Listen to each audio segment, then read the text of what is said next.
live with Gamer Seuss web channel. We're back with Game Time with me, Lurch and Greg. You'll see us here every Wednesday night from 8 p.m. to 10 p.m. Central Standard Time.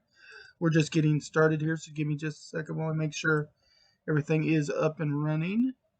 Gotta get my chat monitor up so I can see if you guys say anything to us while we're hanging out. And I'm going to go ahead and run a quick soundtrack once this catches up. It's buffering a little bit there on the website. Let's see. Yeah. Yeah, right. Yeah, I'm getting a little buffer wheel there on the website that monitors my activity feed. So let's see. The camera, yeah. I don't know if it's getting sound or anything because it's buffering so much. I wonder what's up with that. Let me refresh it again. I can see the stream online. I don't see mine or Greg's face on the stream, but I see you and I see the website, the game website. Okay, yeah. Let me make sure I've got everybody's visual showing up. There we go. There we go. Okay, looks good. Now let me see if we can hear anything. Check 1 2. Check 1 2. Hear anything? Check 1 2. Check 1 2. Hey, and I'll be the next voice, I suppose. Checking 1 2. I'll be the next voice, I suppose. Checking 1 2. I'll be the next voice, I suppose. And checking in 1 2 3 4. And checking in 1 2 3 4. Okay, y'all there. Eventually, we're getting this rondo chorus going on because we kept echoing. To be fair. Yes. All right. We could do a row your boat song. Right. Relay the delay on it. That's right. Good. Okay, we're here with the Gamer Seuss channel with Game Time again. Like I said, with myself and Lurch and Greg. Right below me is Greg Pullman. He's our director of tabletop gaming here for the Gaming Arts Media Entertainment Expo here at Eclectic Endeavors. Below that is Philip Landergan, or Lurch. He is actually the chairman this year for Game and Eclectic Endeavors. And, of course, myself, Gamer Seuss, Doc. Don't ever call me Clyde. But, and you don't even got to say your real name. Yeah. And I'm a cross promotions director for Eclectic Endeavors here in Game. So what we do is we put on different nerd type of events and stuff around town. The Gaming Arts Media Entertainment Expo being the crown jewel in our arsenal. But we also put on the Picnic at the End of the Universe. We do Game Day at the Creamery. And currently right now, the only thing that's currently going on as far as live events go for us is every third Wednesday of the month, if you go to Whole Fast Brewing Company, you'll find Greg there with board games, and they'll do board game night, and they're also doing a puzzle kind of tournament type thing too, where they set out a bunch of puzzles. He said break out in teams and see who's the fastest one to put a puzzle together. So it's a chance to get out and do a couple of things, but we're still kind of getting slow to go out. I do think at this point, I think it's safe to say that we won't be having our big Expo Center event this year in 2021, just because I don't feel like it's going to be safe to reach the numbers that we would need to have to pay for the expenses of running and renting out the Expo Center. That said, we do want to still get some time together. And Greg and I briefly spoke a little bit about this, about trying to do a picnic event, an outdoor picnic event where people are outdoors, so it's a little more open air. Right. Having like a picnic, like a little later in the summer. You know, we normally have it at the beginning of spring, but we were thinking to get us to have something to where we can all get together and have something together. We're looking into having the picnic later this year. And Yeah, I heard a CDC report broadcast on NPR that said if you're vaccinated against COVID and you're outdoors, as long as you're social distancing, your chances of getting COVID even without a mask are virtually nil. Right. So, And we went so a couple right before I got sick, or right as I got sick again. We had gone to Nathaniel Green Park for a work get together with Allison's work group. They just did a kind of a catered picnic, and I know I didn't get it there because the kid had actually brought this home a few days earlier from school because he was sick on Thursday, and we didn't go out there till Sunday. But it just happened that my symptoms kicked in at Sunday afternoon, and I've been sick ever since. But I can't blame it on the park. yeah, A lot of people might be tempted to. The trouble is they're tempted to blame everything. It's like I don't go into the stores right now, even for grocery shopping, even though I'm past the contagious stage for this chest cold, and I wear my mask and stuff like that. But I yeah, don't even go in the stores right now because I don't want people freaking out if I cough. You know, yeah. Oh man, just because they freak out. You dude, guys have heard me going cough. having, especially last year, because I have allergies and stuff, right? And I'm trying to be really cautious, but like, if I get hit with if I get too close, if I get some like dust or something that gets into my mask and it makes me cough, it sure makes people get a step away and give me some looks. I did kind of come up with a plan though. If you start feeling too crowded, like if people are getting too close to you, you're not comfortable with it, Cough and just clear start your throat. fake coughing. Fake coughing. People will get away. Cough, cough. Hey, look. Oh, look. There's a crowd in You front of suddenly me. got 10 feet around you and you're good. How do I break through that crowd in front of me? I know. Cough, cough. So we got a lot of things I think to talk about, don't we? You got a pretty cool one. But yeah, just keep an eye out. We are looking into doing a picnic thing a little bit later in the year instead of doing the big expo center, because we think an outdoor event would be a little safer and still give us an opportunity to get together and hang out again, And we're still looking into doing something a little bit more than Game Time Online too. Yeah. We haven't finalized it. And I need to suck it up and start figuring out how to run games online. I'm not a big fan of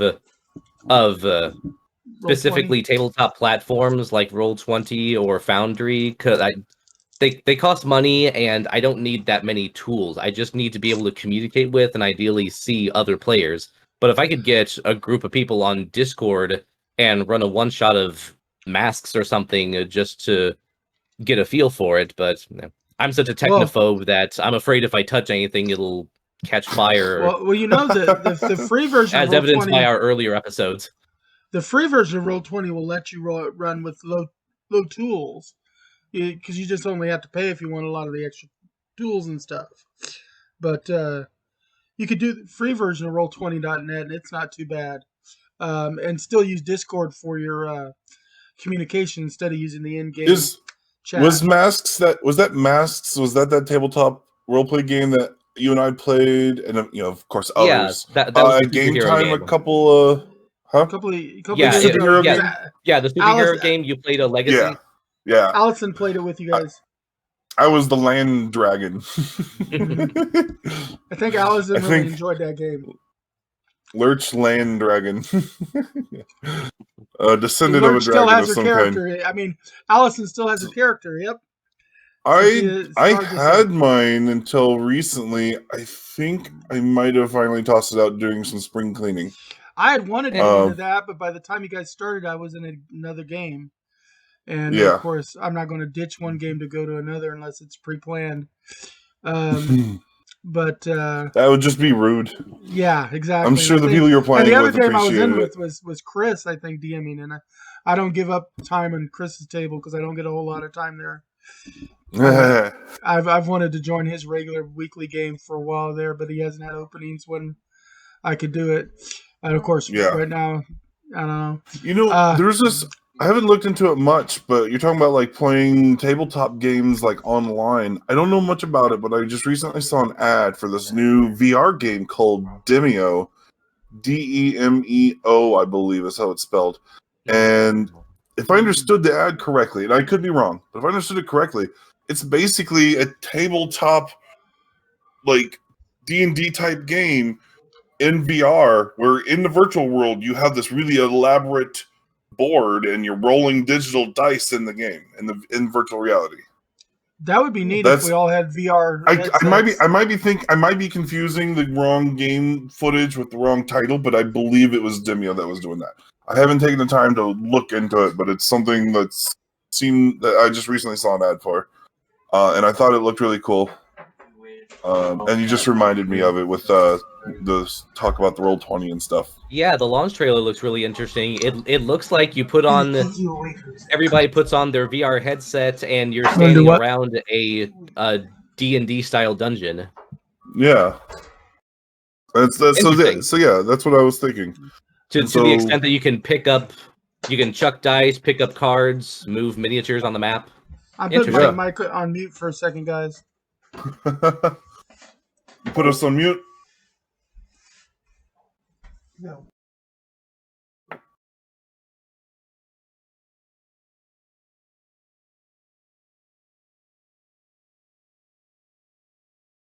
Could have muted himself and not muted us, right? I don't know. Maybe the setup doesn't let him do that. If he's piping all our audio through his channel, maybe, yeah. Yeah. Audio setup is one of the most difficult things to get just right when you have different inputs. Yeah, and it doesn't seem like it should be. It seems like it should be plug and play. Yeah, yeah. Last week, Thursday during my live stream, I had one person on, and they said they couldn't hear anything. They could hear my voice, but they couldn't hear any game audio, which is strange because the week before I knew that my game audio was working because I had other people reacting to it, and nothing about my setup had changed. Yeah. Oh, I totally get you. I swear, sometimes you'll just like end a stream, a couple days later, do a new stream, have everything is set up just the same, but like one of the audio devices might not be picking up or transmitting or whatever it is.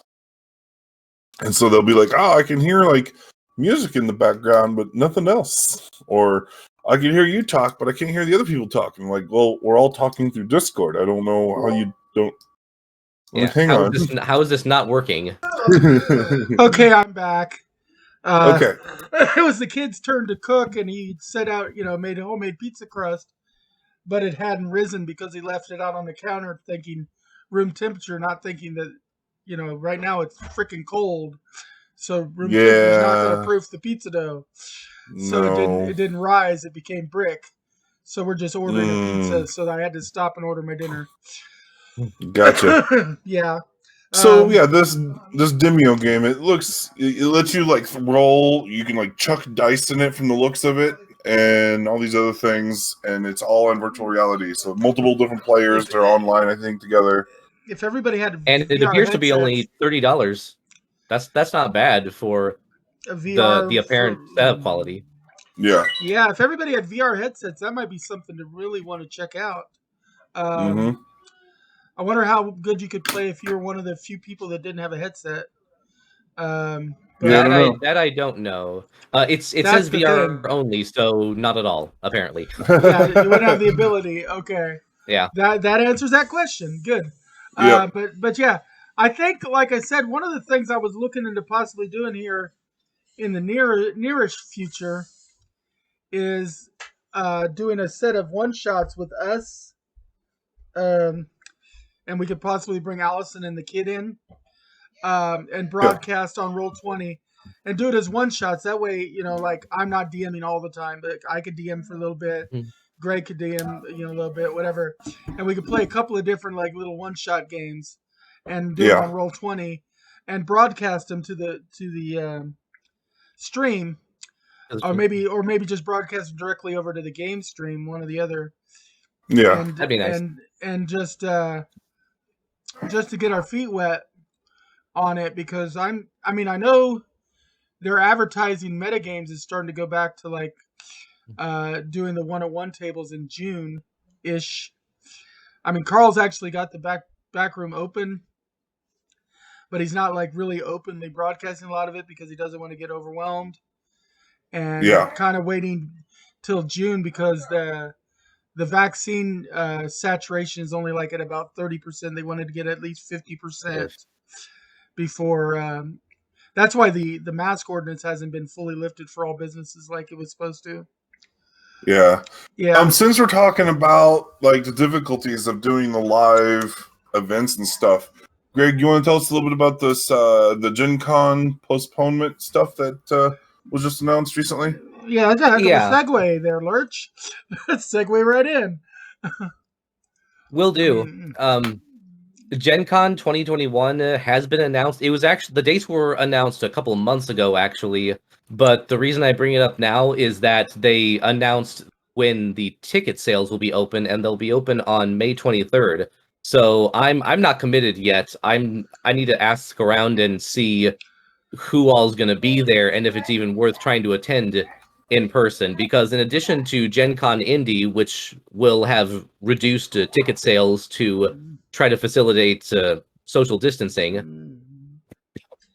and minimize risk, they also have Gen Con Online. They're going to be running online games, and they'll be having pop-up Gen Cons.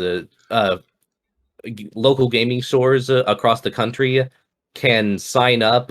I don't know if the sign up is closed yet, but I know Metagames is doing one, where they basically get some promo materials from Gen Con from various gaming company sponsors, and it's exactly what it says on the tin. It's a pop-up mini game convention right there in the store, and they'll have I don't think they'll have sales, but they will have giveaways and game demos of products from the people who sponsored the event.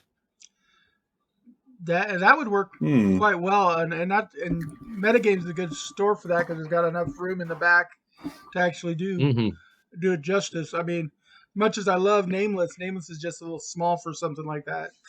But yeah, and they've got some good choice. Yeah, they've got some good participating publishers. They've got Catalyst Game Labs, so there's your Mech Warrior type stuff. Pandasaurus, I think they did Dinosaur Island. Pandasaurus? Pandasaurus. Yes. I like that name. I like that name. Never heard of it, but I like it. Renegade Game Studios is sponsoring. They make a lot of great games. In fact, that's going to segue into my second talking point much later. Slugfest, who did Red Dragon Inn. So they got a lot of good names. Excellent. Yeah, and of course, for those who don't know, if you got your head in the center, just not in the know, Gen Con is the biggest gaming convention here in the United States. The 4 best days in gaming, trademark. The 4 best. Well, yeah, there's Gen Con and there's Origins. Those are the 2 big ones, but Gen Con is the biggest, and it's got its start. But they got the trademark on the catchphrase. That's not a joke. That's their they have that trademark. 4 best days in gaming. It's the 4 best days in gaming. It's got its start in Lake Geneva, Wisconsin, at the original headquarters of TSR, which is hence the name. The original producers of Dungeons and Dragons, and before that they produced their chainmail game. In fact, the convention is actually older than Dungeons and Dragons because it was a wargaming convention before it segued into more of an RPG game convention. And now it's an all-around nerd convention, but it has a lot of representation when it comes to RPGs and war games. So if you want to go to something big, this is it. Yeah, and they usually have their dates in late July, early August. They've been pushing back and feeling things out to see if they could have a live event this year, because obviously not having an event last year set a lot of people back, not just Gen Con, but all their investors, all the game companies for whom these major conventions like Gen Con and Origins and what's the one in Germany? Spiel DR? Spiel DR, yeah. And that's the thing, is because Gen Con is to war games and RPGs, Gen Con is the equivalent of the big expos for releases of like video games and stuff, or like Yeah, E3. it's a trade show. It's the E3 of RPGs and stuff. It's the San Diego Comic-Con of RPGs. Yeah, You know, it's a trade show. There's a lot of hobnobbing between industry insiders, a lot of deal making, a whole lot of demoing, a lot of press, Oh, a lot of man. press people live streaming or recording videos of demos. Gen Con is going to have their own live streams of various things, but also like our own one of our own local podcasts, RPPR, is regular there because they record tabletop RPG podcasts, and they go there and see what's new Yep. and meet some of their favorite creators. And some of your favorite but celebrity gamers are going to be there. Like Critical Role always has people there, and well, and that's what I'm wondering with the reduced headcount and some people still in some people lockdown. still with concerns about what's safe and what's not. I know from a recent Instagram post, Satine Phoenix is fully vaccinated, but her location still isn't clear for things like international travel. So she might be at Gen Con, she might not. I know that's why they pushed it back to September. The dates they have now are September 16 through 19. Mhm. Yeah. And that's the thing. So far enough out that if people take the virus seriously and get vaccinated like they should, that should be plenty of time for anybody who wants to attend to do so safely. Yeah. Right, and that's the thing. People need to take a little bit of responsibility for themselves and realize that this virus is not just affecting you; it's affecting all the people around you. And I know there's a whole lot of conspiracy theories out there about vaccines, and there has been just to give some numbers in the first month.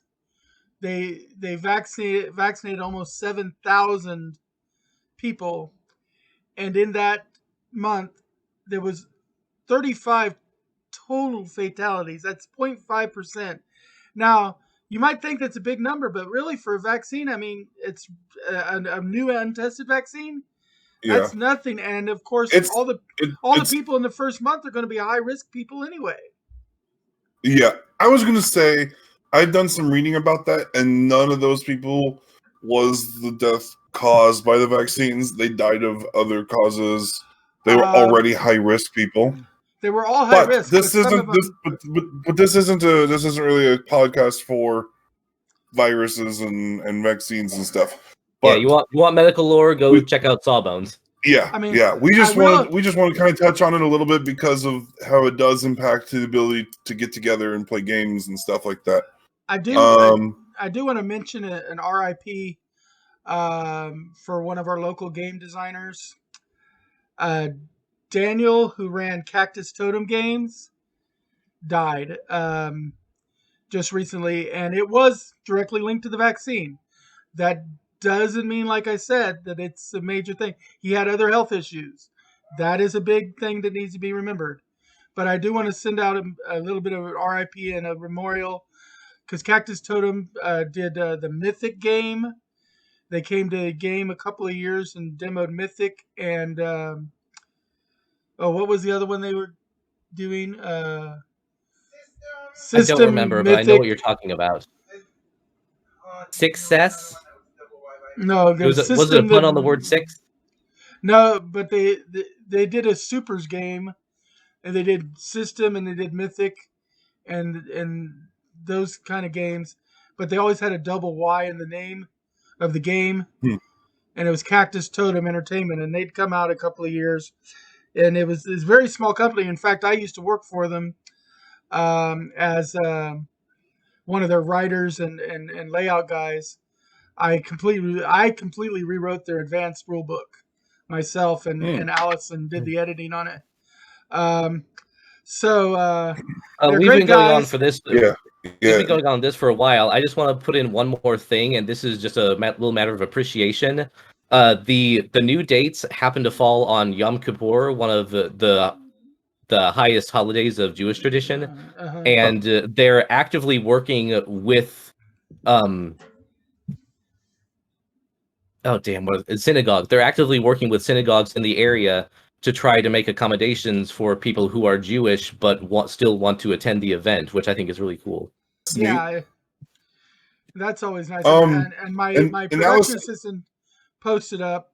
This is probably what you were about to say, Lurch. yeah, She did yeah, post a link yeah. to cactusgames.com if you ever want to go look and see what offerings Cactus Totem has. I don't know what they're going to be doing here in the future, but send your condolences out to Ayla, his widow, and Danny, his little girl. Our hearts go out to them. This has just been a rough season for everybody, and the season's going on and on and on. But there is an end in sight, people. The vaccine is one of the things that's going to bring us to that end. So there is an end in sight. Anyway, let's get off of that and let's go on to more pleasant conversational topics. I just wanted to mention that real quick because he is one of our locals. Anyway. Anyway. I thought I'd move on to kind of sticking with the theme of RPG type stuff. An RPG video game, a classic game, Mass Effect. The Legendary Edition, the remaster, reworked versions of the trilogy is coming out this Friday for PS4 and Xbox One. Now they didn't make it for PS5 or Xbox Series X/S. That's really interesting. They only made it. Now it's playable on the newer platforms because of backwards compatibility, but they made it for PS4 and Xbox One, and they don't have any intentions on updating it beyond that because the resources and the work it would take to make it a full PS5 game or a Xbox Series X game would be more resources than time that they want to put into this. But they did put a lot. I mean, they put years of work into making this version of it, and it's still backwards compatible. Tangentially on this, Mass Effect is also. There's been several novels coming out in the lit RPG subgenre dedicated to the Mass Effect franchise.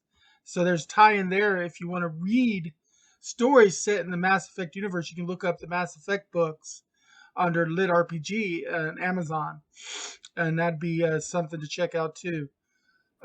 Just as a tie-in. So Doc, do something for me. Scroll down a little bit, and you'll get to a part where it's showing like gameplay footage with a little bar in the middle that you can slide back and forth, and it shows the original footage versus the new game, so people can kind of see right there. Right here. Go. So there is a little bit of a delay, but it's like a video that shows a woman running in water. Yeah. Here you go. So. I like the squad layout. Yeah, so the left side is the original, and the right side is the Legendary Edition. And you can grab that little slider thing and move it back and forth to have a larger part of the screen showing it. So if you grab it and like move it to the left, you can see what the player looks like in the new version. And so it gives you an opportunity to get a quick glance at some of the ways that the new version looks in comparison to the original. You should see them both now. Yeah. And, it's a nice update, I never played the original. Have you guys played the original? Me either. That wasn't one of my games. It was one that piqued my interest, but kind of later, right? But I'm really looking forward to playing the Legendary Edition. Like, I own the original trilogy, but I never got around to playing it. Just life, how things are sometimes. But, my girlfriend and my best friend both say this is probably the best game ever made, but the trilogy together is like the best game ever made. And so I'm looking forward to playing this updated version of it and seeing what it's like. It sounds really intriguing, and I've liked other BioWare games like Dragon Age Origins. Oh yeah, and BioWare's good. Yeah, and I know they put a lot of work into their like lore building and stuff. I've read about them as a company as well, and how they have like a lot of mythology books there in their office to help them come up with ideas for mythology, lore, world building. They there's one central conceit around the Mass Effect universe, which is the Mass Effect fields, and I forget what they call it.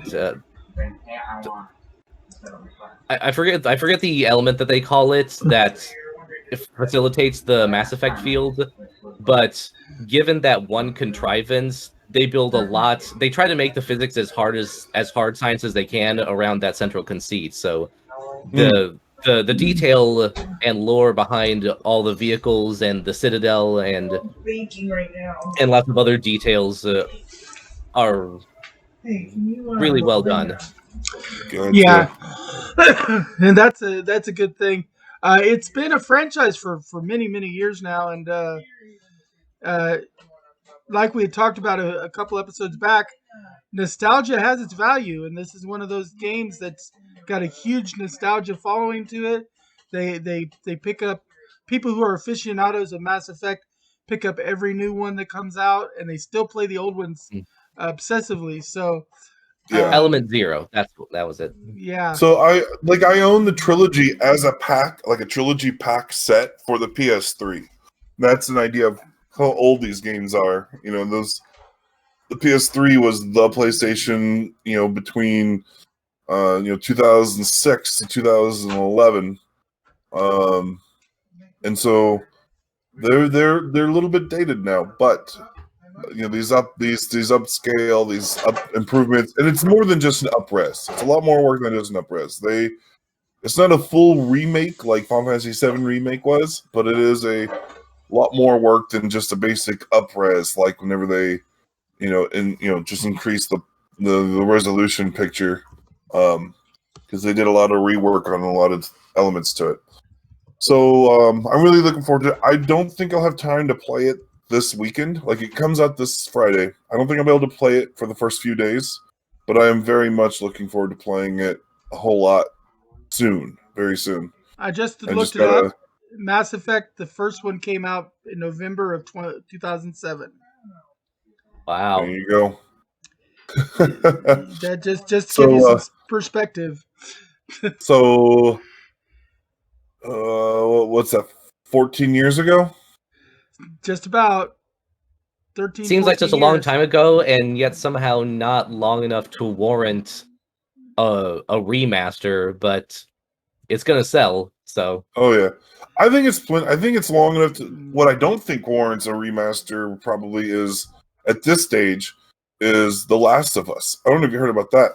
No, that's still relatively new. Yeah. Okay. So The Last of Us was originally a PS3 game, right? And it was, it's a relatively, it's a little bit older, because it's like 2009 or something, 2008, 2009. But it got a PS4 remaster a few years ago. And now they're doing a PS5 remaster. 2013, actually. Yeah, it doesn't need to... Okay, the original game's 2013? Yeah. June 2013, yeah. So the original game was 2013, and then it got a remaster on the PS4 somewhere between 2013 and now. And now they're working on a PS5 remaster, and it's like, come on! And like the company is doing it was apparently going to originally do a Uncharted 1 remaster, which Uncharted 1 is like 2007 or something, 2008, and apparently the boss, whoever it was that has the deciding factor, goes, why is it so expensive to update this original Uncharted game? And they're going over the details of why it'll cost so much. Like, The Last of Us would be a lot cheaper to remaster that instead. So they're remastering a remastered. Yeah, and remastering that close together is too much like a money grab. Yeah, and here's the thing though, is they are working on the Last of Us TV show, and while I don't think we have an official release date for the new Last of Us, and it's not Last of Us 2, it's Last of Us 1. If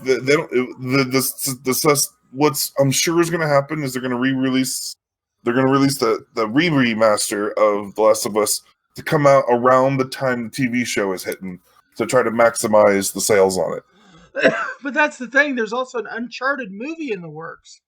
So Uncharted should be getting their remaster long before The Last of Us does. Some of the rumors out is that if the Last of Us remaster does well enough, then they'll fund another, a full remaster of the old Uncharted game after that. But that's just the rumor. It's just, I That just, sounds I like don't you're know. holding Uncharted hostage. Yeah. Yes, exactly. And there's a lot of people out there that want to just see make Uncharted, remastered. Just make the thing you were gonna do in the first place. People will buy that, and then You say, will "Hey, make look at this money. thing we did. Here, Now we're but- gonna." So here's kind of the thing is like you can play the PS4 remaster of Uncharted 1 or no Uncharted 1 of The Last of Us 1 on your PS5 already Yeah. with backwards compatibility PS4. I mean, maybe I'd be fine if they were to put out a downloadable patch to update your PS4 version to a PS5 version with better loading and stuff like that. But apparently they're going to rework the gameplay mechanics to play more like the second game. And they're going to put a fair amount of effort into it. It's just like, that feels so unnecessary. You know, Uncharted 1 would benefit a lot more out of it, in a lot of people's opinions. Yeah, definitely. So- There's too many fans of Uncharted out there that would much rather shell out their money for Uncharted. I'm a big fan of remasters and remakes. Like I love the principle. Just sometimes it's not the right game, not the right time for that game. You know? Sometimes it's the right time, and sometimes it's a money grab. And this sounds and feels like a money grab. Yeah. It's, And so to be clear, for anyone that's just jumping in, the money grab is The Last of Us remaster. Mass Effect, though, looks like it's going to be great. We're looking forward to that. Yeah, Mass Effect. Yeah, this one's looking tempting. This has tempted me to actually want to play the original. And I'm not a shooter player, but I love the graphics. I kind of think that the Mass Effect team, my suspicion is they want to do a new Mass Effect game, like a whole new Mass Effect game. But after the disaster that was Andromeda, I think they lost a lot of faith with that franchise, and they're hoping that by remastering, rebuilding this game, this trilogy, it'll help renew their people's faith in the team and in the property, so that they can then move on with another Mass Effect later. That's my thoughts on that. I don't have any knowledge if that's the case, but that's my thought. I didn't play Andromeda. The most I know about Andromeda is a video that New Frame Plus did about why the animation in Andromeda was so bad compared to the original trilogy, and from a technical and aesthetic standpoint, what went wrong. But I don't know beyond that. I don't know what the story is even. But yeah, I'd love to see more of this universe expanded. Yeah. Yeah. So. Anyway, Doc, are you gonna play? Are you gonna play this game? I know maybe not right away, but are you gonna try to play the Legendary Edition of Mass Effect? I might. I'm not big into shooter games normally, but the visuals on this new one look so awesome. I might want to spend a few hours just playing around with it. And Greg knows better than I do, but it's a shooter / RPG game. Right? And the RPG it's an action RPG. Yeah, it's the footage that you see from that side by side is pretty indicative of the action throughout all three. It's an over-the-shoulder third-person shooter, but with level up elements reminiscent of other BioWare projects like Knights of the Old Republic. So you do enough quests, you get to level up, you get to allocate skills, you get to qualify for newer, better gear. The you one have, thing conversation trees that can dictate storyline. So, in fact, BioWare even has the patent on the conversation wheel. Yeah. Oh yeah. I was going to ask Greg. When you play, it sounds like you're probably going to be replaying it. Are you going to be man shepherd or femme shepherd? I was male shep first time. I'll probably play femme shep the second time just to mix it up. Yeah. I wonder if how much, if any, they've redone the audio, the voiceovers. I am not sure, but my goal, I'm planning on doing femme shep because I really like the voice actress that does her, Jennifer Hale. Yes, she's a fantastic voice actress, and so I think I'm going to go that route. I think she was Bastila Shan in Coder. Coder? I'm not familiar with that one. Knights of the Old Republic. Sorry. Oh, okay. KOTOR. Got it. Yeah. I'm thinking Coder like CODER. I was like, no. I don't know that game, but I've not played Knights of the Old Republic, but I know of that game. I've seen. I haven't played it either. Yeah. Okay. The one thing that I recall, the one thing that I really recall about the original first game was that there was a lot of grinding for resources. Like there's side missions where you could take your Mako, basically this universe's equivalent of the Warthog from Halo, down Yeah. to other planet surfaces and like look for caches of mineral resources. And the physics were really wonky, and you had to search a lot of places to get what you needed to really max out your characters. You just reminded me of something else that I've learned was one of the big changes they made with this game is they Mhm. apparently completely reworked the controls for the Mako vehicle. Because it was well established that it was not easy to drive it before. It was kind of a Um, mess, but the other thing that they did really well, and I think this should be mandatory on all video game RPGs forever, even though I haven't seen it in any other game. The first time I beat not even in the other Mass Effect games in the trilogy, but in Mass Effect 1, the first time you beat the game, you got a 10% XP bonus on all future playthroughs. That way you didn't have to grind as much to see more of the Oh. story. nice. And that would be good. I hope they kept that and implemented it through the whole trilogy. And more games could do something like that. Yeah, you're right. That would be good. Yeah. Okay. I'm going to go Yeah. ahead and segue over to another RPG topic of my own now. Yeah. And this is the reverse of a money grab. This is giving extra value to something that most people already have. Mhm. D&D Beyond, a few weeks back, introduced new subscriber perks that for the people that already subscribe to D&D Beyond and the new subscribers, they've added some perks, and every month there's going to be a couple perks dropping, and you can only get them if you're a subscriber during that month. So it's got a little bit of an now some things will come back again, they've already said that, but some things will also be exclusive for their month, and then pretty much if you don't get them when they come out, you may not be able to get them. And these will be things like custom dice sets, backgrounds, stuff like that, little cosmetic things. But if you're one of those that likes to juice up your cosmetics on your websites and stuff, D&D Beyond has added these extra little perks for people. For those who don't know, D&D Beyond is the helper website that's come out through Wizards of the Coast specifically for 5th edition Dungeons and Dragons. It's got a free character builder on there, and some demos of some other free tools that you can use. If you use the free version, you are limited on how much you can do, but you can also buy digital versions of your source books for Dungeons and Dragons, and once you own the digital version, you own it. It's in your library. You can use it interactively with the character builder tools and stuff. You get extra options added to the character builder. But unlike a lot of places where you can go and buy digital books, you can also buy partial book content. So say a new book comes out and all you're really interested in is the new races that come out in the book. You can go and buy a races pack for that book, and you'll get just the races unlocked at a discounted price.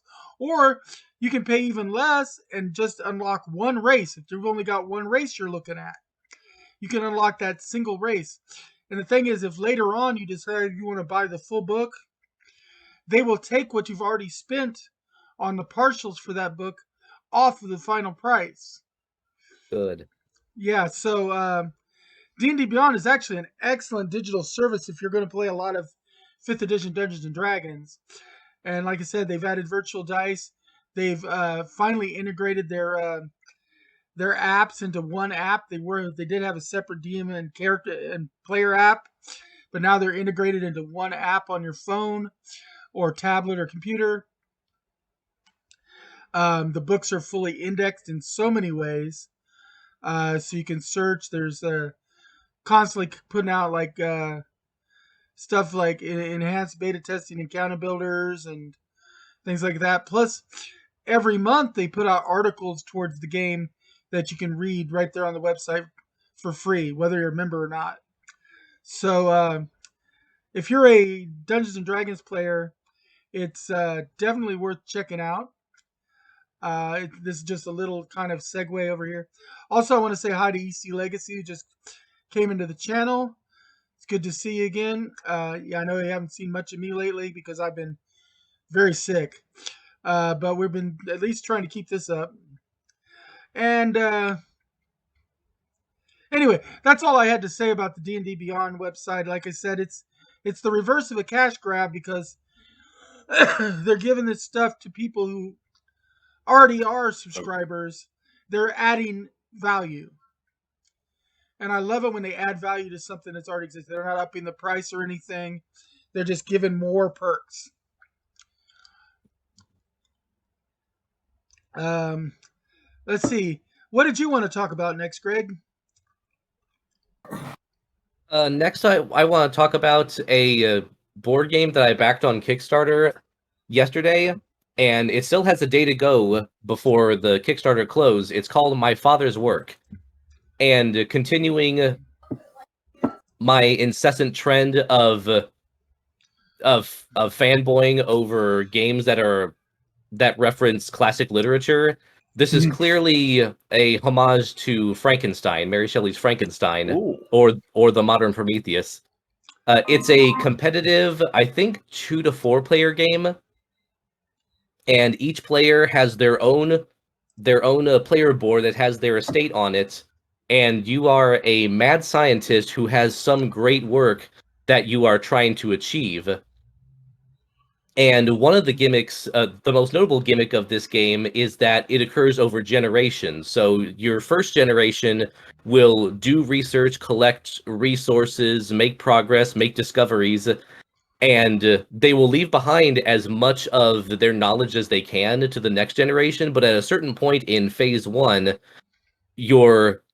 that character will die, and there's a limited amount of stuff that they can pass on to the next generation. And so the next generation continues their fathers or mothers, as the case may be, work through, and then there's a third phase, a third generation, and hopefully by the end of the third generation you've achieved your great work. Nice. There's a massive village board that goes in the center of the play table, and it's got a booklet that kind of reminds me of Stuffed Fables. Are you familiar with that one? A little bit, yeah. Or maybe Mice and Mystics. It's a spiral bound book that can turn over and reveal different maps, and so the village that you're playing in changes over time depending on your actions and depending on which era you're playing in. And there's elements of worker placement. You've got 3 characters. The Village Chronicles. I think that's right. It's the big brown book. Yeah, I scrolled down to it. It's the Village Chronicles. Yeah, that's it. Yeah, spiral notebook of different maps, basically. Pretty cool. I think there's 3 different character types. There's the mad genius, the main character, the mad genius's spouse, and the estate caretaker. And apparently, this is the worker placement element. You're supposed to send the spouse and not the caretaker. There's like a spouse, and then there's some kind of lab assistant. You send them to town to gather resources and talk with the people. And if they're getting edgy about your work, kind of put them at ease. Apparently, if the mad scientist goes into town, they get gradually more insane, but they also get more insane as they do research and achieve objectives. And there's a sanity meter. There's a sanity meter that each each player sits on. The more insanity you gain, you get I forget what they call them. Maladjustment, compulsion. You get a compulsion card, and the compulsion sounds bad. It can be. It's a bonus victory point condition if you do a specific thing. But if you don't do the thing by the end of that character's generation, then you don't get the points, and you trade the card in for a maladjustment card, which permanently affects how you're able to play the game for the rest onwards. So there's a high risk, high reward element too. So the compulsion card is basically like you feel compelled to do whatever this card says to win the game. I suppose so. I don't know how much it compares. The only analog I can think of was a game I played at Gen Con a couple of years ago called Mountains of Madness. And in that game, you could acquire cards that compelled you, the player, to behave in certain ways. Like, you couldn't speak, or when you spoke, you could only shout, or you had to constantly fidget with your cards. If I got the card, it says if you speak, you can only shout. I'll still be in my normal speaking voice, and everyone will think I'm shouting. Yeah, me too. There you go. It looks really interesting. It looks like, according to the Kickstarter, they've made almost 80 times their goal. So... Yeah, they've hit all their stretch goals. It looks like the quality of all the elements has been improved. A wider variety of animal tokens for when you're collecting animals for your dark experiments. Higher quality of card finish for the playing cards. The miniatures have a wash on them. They'll be pre-washed, so when I get my copy, I'll be able to start painting them right out of the box. Nice. And looks like just about everything has been upgraded. The quality of everything looks great. And there's 3. And there's also 3 scenarios. If you scroll a little further down, there's scenario 1, the cost of disease, and there's a scenario 2 and a scenario 3. Those are basically expansion packs that you can play one at a time on top of the main game, and it adds a backdrop of some conflict or disaster that you have to deal with in addition to doing your work. The third one sounds really interesting to me, A Time of War. The heirs felt trepidatious yet enthusiastic as they began to realize the potential boon that warfare could provide for their research. Perhaps contributing to the resolution of the conflict could aid them in furthering their scientific endeavors. So it sounds like a story game where you have even more options and more ways to generate resources and make connections, but also more ways to go insane or incite mob riots. And it looks like the base game comes with the 2 stretch goal scenarios, which is only a pledge of $99, which is really not bad for this much stuff. I mean, if you look at what all is included, I mean, with full there's miniatures and cards and boards and everything, that's a lot of stuff for $100. Yeah, there's no pledge levels for the scenarios, so I'm assuming those are included in the game. So you get the core game, and you get 3 boxes of pretty robust-looking expansion material. Yeah, it says right there in the bottom of the base game includes, there's 1 scenario box plus the 2 bonus stretch goal scenarios. Yeah, so you get all 3 together. Of them. Yeah, that's a lot of stuff for $100. If I hadn't already done my pledge for the year and Kickstarter, I might be tempted. Well, I backed it, so once things have cleared up and we can meet again, I'll be happy to throw down. Yeah. I typically only back 1 project a year because, being broke. Nice looking mini. Fair enough. Nice looking mini. I was on the fence about this. I spent a few days just watching this and kind of debating with myself, but I finally gave in because Renegade makes really good games, and this looks like something I could, and people that I know who are into Gothic horror could just play over and over again. Chris Stewart would eat this up. The way he likes Eldritch Horror and Arkham Asylum and stuff. he would eat this up. And it's got a very Euro game feel to it with the worker placement. And Arkham Asylum, Arkham Horror, you mean? Yeah, Arkham Horror is the one of them that he likes. I was like, why does that sound wrong? So supposing the inmates are running the asylum. And Elder Signs. He likes all those games. Yeah. And so Chris Stewart would eat this up.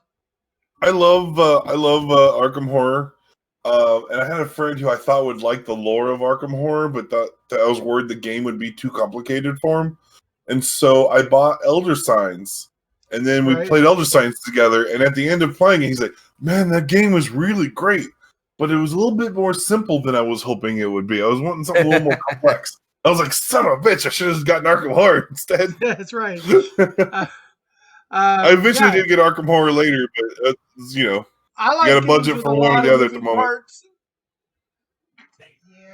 I'm really into games with a lot of moving parts. You know, um, There's one of my also, I don't know if you favorite noticed, games. Go ahead. I don't know if you Okay. mentioned this, Greg, but there's also an interactive app for you to have, like on a tablet or a phone, an app that you can use Oh to yeah, go. I forgot. Yeah, one of the stretch goals was digital interactivity.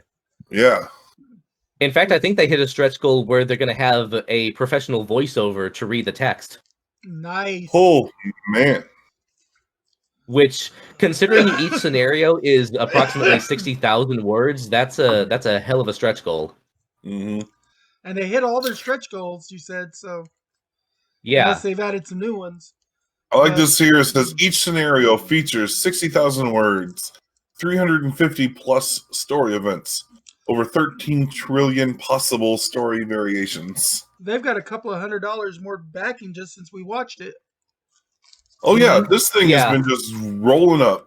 I know it's been Yeah, ticking they like always- you're at the freaking gas pump. Yeah, there's always the first push from all the people who knew they were going to back it, who've known for months that this thing was happening. And then there's always the people who clicked remind me later, and they're like, oh, 48 hours left. I got to make a decision now. Yeah. And then when the last hour hits, that's when you're going to get the final scramble. Yeah. I don't think they're going to make $1 million, but they're definitely going to... I think they're going to They're get close so to 900 close. grand. They're so close. They're almost at 800 grand now. Mhm. They might make that I mean- million. You never know. They just got They another might. $100. They've got another $100 since you said that they made $200. Yep. And there's Well, another considering... 100. Yeah, there's another considering 100. the lowest pledge level you can get is $99. I also appreciate Well, you that can they always don't... you can always pledge the just back at one, which defaults to $10. But Yeah, but Yeah. I also appreciate that they don't bog you down with a whole bunch of add-on options. Like there's two levels of support besides the back it because you want to. There's the game, which is $99, and there's the retailer pledge, which is $198. Yeah. which is for Get people who 4 want to copies of resell the it. game. For people Yeah. who want to be So- able to resell it. Yeah. Yeah, well, and That's there's simple. a authentication process to go to verify that you're an actual friendly local gaming store and not just some person who wants Wants to- a copy on the cheap and then sell the rest. Yeah, to fly it to sell it on eBay or something, right? Yeah. Okay. Well, this is awesome. It's a good looking game. Well, I'll have to come back and look at the video. Like I said, I've already made my my one backing for the year. I backed that Alchemist thing, that mapping program, the 3D one that Chris was sharing with us. Yeah. The art looks gorgeous, I have to say. What'd you I love say? the art and the design. The aesthetic is great. Mm. Yeah, Anyway, I like the gothic horror aesthetic, and Yeah. Frankenstein, the Modern Prometheus, is one of my favorite books ever. Mhm. I almost ran a one shot of Prometheus. What was the World of Darkness game called for those guys? Mm. Promethean the something. Anyway, it was very brazenly World of Darkness, but Frankenstein. In fact, one of the classes, one of the races you could play was basically Frankenstein. Your class determined in what way you were resurrected, and I almost ran a one shot of that, but God, those games are complicated. It's like a 400-page core rulebook, Oh boy. and you don't need the core World of Darkness to Promethean, play it. the created. Thank you. Yeah. I looked it up. Maybe if somebody made a Powered by the Apocalypse hack of that. Yeah. But that's But I that's digress. pretty good. Okay, let's go on to your next topic there, Lurch. Okay. So, there's, you want to talk about the IGN VR stuff? reports. Yes. Yeah, IGN reports about the PlayStation VR 2 which we don't yet have an official name for the PSVR 2, but they put out some information about some things about this new headset that we don't have a release date yet for it either. But there were some of these details were really neat. You know, it says that it'll have a 4K display, which is great. We were kind of concerned about, you know, how far up they were going to go. So 4K display on the eyes. The headset is said to have haptic feedbacks to help with immersion. So the actual headset itself will have, you know, at different spots where different kinds of vibrations and stuff.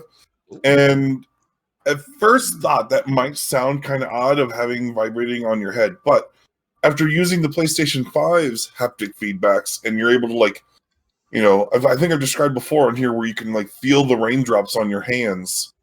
You know, having that technology on your head sounds really great. Anything that adds to the immersion, right? Well, yeah, we're getting closer and closer to that full haptic rig where you get into the floating bed and just go down into the VR. So some people that hear that, the, you know, haptic feedback vibration on your head, they're like, I don't know how I feel about that. And I'm like, I think they can do some really cool stuff with that. Like, imagine your head feels like you're getting raindrops on it, or you can maybe feel the wind in your head. Right. Oh man. Because they're using incredible. They're using what's called micropulse haptics, which means that you're not necessarily feeling a full vibration. You're feeling the closest simulation to what you're trying to simulate. Mm-hmm.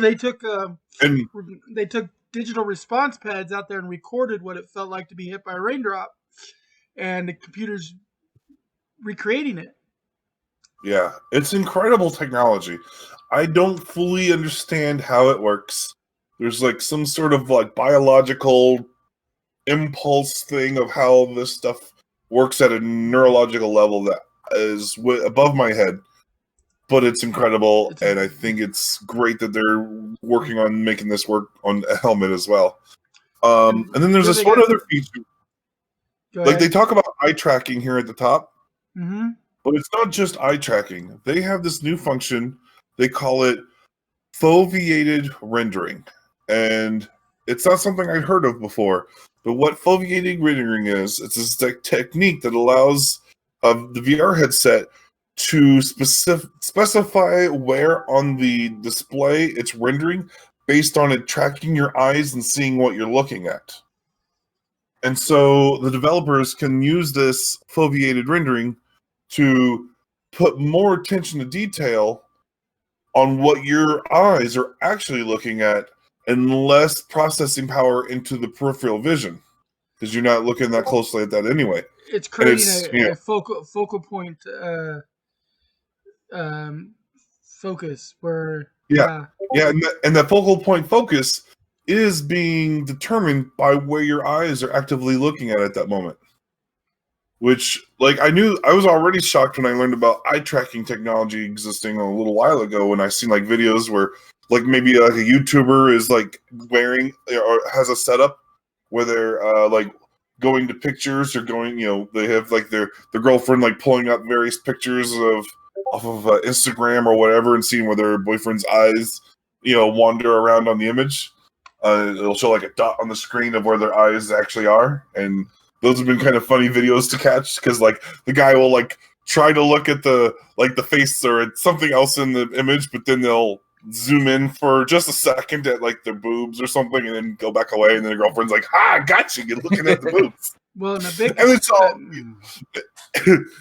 But they're taking that technology and combining it with this, this rendering technique, so they can really maximize how good things look for the hardware that you're wearing. You know what I mean? Yeah, and one of the things that eye tracking will give them the ability to do, I know they've done a little bit in certain other like military things, but you have the ability to, like, by moving your eyes, you can pick menu options and things like that. Mm-hmm. Not necessarily have to use your controller to do it, which opens up a whole new range of controls. Yeah, something else I was thinking about is not even just like menus and stuff, but like, imagine how a clever developer can use that technology to manipulate gameplay, right? Like, you can be in the game and characters in the game could see what you're looking at or something.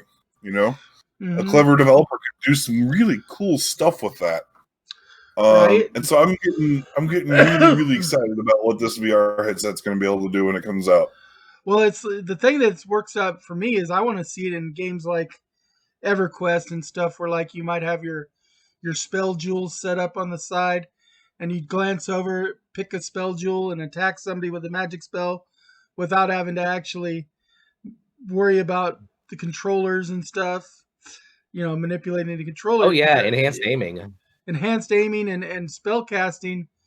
Combine that with the ability to do some of the haptic response to make hand gestures for somatic components. I mean, we're talking virtual D&D, baby. Mm-hmm. This is As long as it. it doesn't try to do phrenology on me. Yeah, right.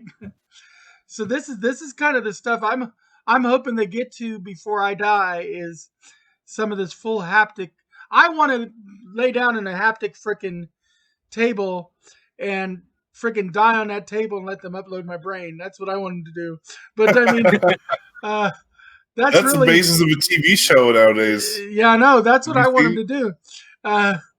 Maybe after they re-release Skyrim for the 25th time, they'll have full VR integration. You die, and then you wake up in that wagon. You're finally awake. This is that'd be amazing. That's what I want instead of a funeral. I just want them to upload my brain into my favorite game. I mean, is that too much to ask? Is that too much to ask? I gotta talk to Angel and try to see if we can work out a skit video, like a YouTube skit doing that. Right. Have someone die and like, I'm sorry, your husband has passed away. What do you want to do with him? Upload him in the Skyrim. I mean, it's just an isekai anime at that point, right? Yeah, right.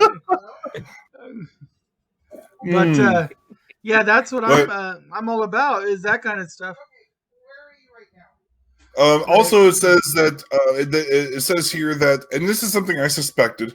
It was reported before. Sony said before you would only use one cable to hook up to your PS5, and this report says that it will be the USB-C cable. So it'll be a single USB-C cable from the headset to the front of the PS5, because the front of the PS5 has a USB-C cable. Right. Which means it's the same cable my Oculus Link uses. My Oculus Quest 2 has a USB-C to USB-C connection. And so... Does it have to stay plugged in the whole time you're using it, or is that for charging purposes? The Quest does not have to stay plugged in. It's for charging. Although, if you want to play PC VR games on the Quest, it does have to stay plugged in. The PlayStation VR, at least according to current information, does have to be plugged in. So it's the PlayStation VR, the new PlayStation VR. This time it's tethered. There's hope that they will end up doing some sort of like wireless transmission for the connection at some point. Because I can't imagine it's too difficult to have like a Bluetooth connection or something between the PS5 and the PSVR 2 to do it wirelessly and still have all the processing being done on the PS5. Yeah, because high-speed Bluetooth is what most of them are using nowadays anyway. Yeah. So that's my thinking is by the time it comes out, they'll probably, and maybe it'll be a firmware update after the fact or something, but I'm thinking they're going to have a way to do it wirelessly where the PS5 is doing it. But at least as of now, the official word is it'll be the single USB-C cable that will have to be connected to your PS5 to run it. And then, we've already talked about the controllers before, but they have the images of those at the, down below. But yeah, the big things I want to talk about is the 4K, the haptic feedback, the eye tracking, and that Foveated rendering for the focus of everything. And it's just, it's a time to be alive for gaming, isn't it? For video games, I cannot wait to see how this goes. This is the time to be alive if you're into gaming, that's for sure. Yeah. Okay, let's go and segue off to my next topic, which is it's a little bit in the future, but they just recently dropped the new trailer for Venom: Let There Be Carnage. Mm-hmm. And I'm looking forward to this. I don't know about the rest of you people, But oh my God, is looking good. And it's got some good comedic moments in the trailer. Eddie Brock comes walking into the store, and the Asian lady behind the counter is like, "Hi, Eddie. Hi, Venom." Yeah. Venom says hi. This is, Oh, you know, I'm uh, I'm kind of lukewarm looking forward to it. You know what I well, mean? I mean, it's got. Woody Harrelson Woody and Harrelson Carnage. as Carnage, and he Yeah. plays the psychopath like that. He plays really well. And then Yeah.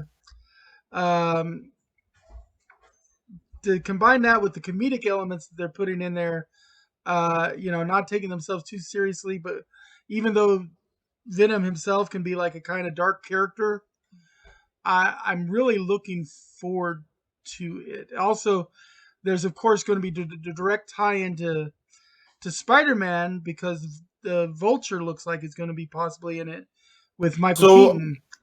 Allegedly, it does not have any connection to the MCU. Allegedly. Yes and no. But yeah. Because Vulture would give it a direct connection to the MCU Spider-Man. Sony Pictures is not being very clear Forthcoming. on its connection with the MCU. That's because they haven't decided yet if they're going to integrate it fully or not. They're still in negotiations.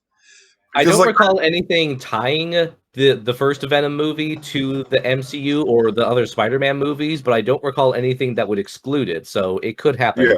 Well, in one of the trailers for the new Venom movie, there was it this? No, or was it Morbius? I think you're thinking of Morbius, where it had a shot of Vulture in it. No, I don't think Vulture. Shot of Vulture in this too. If I remember. It was in Venom. Yeah.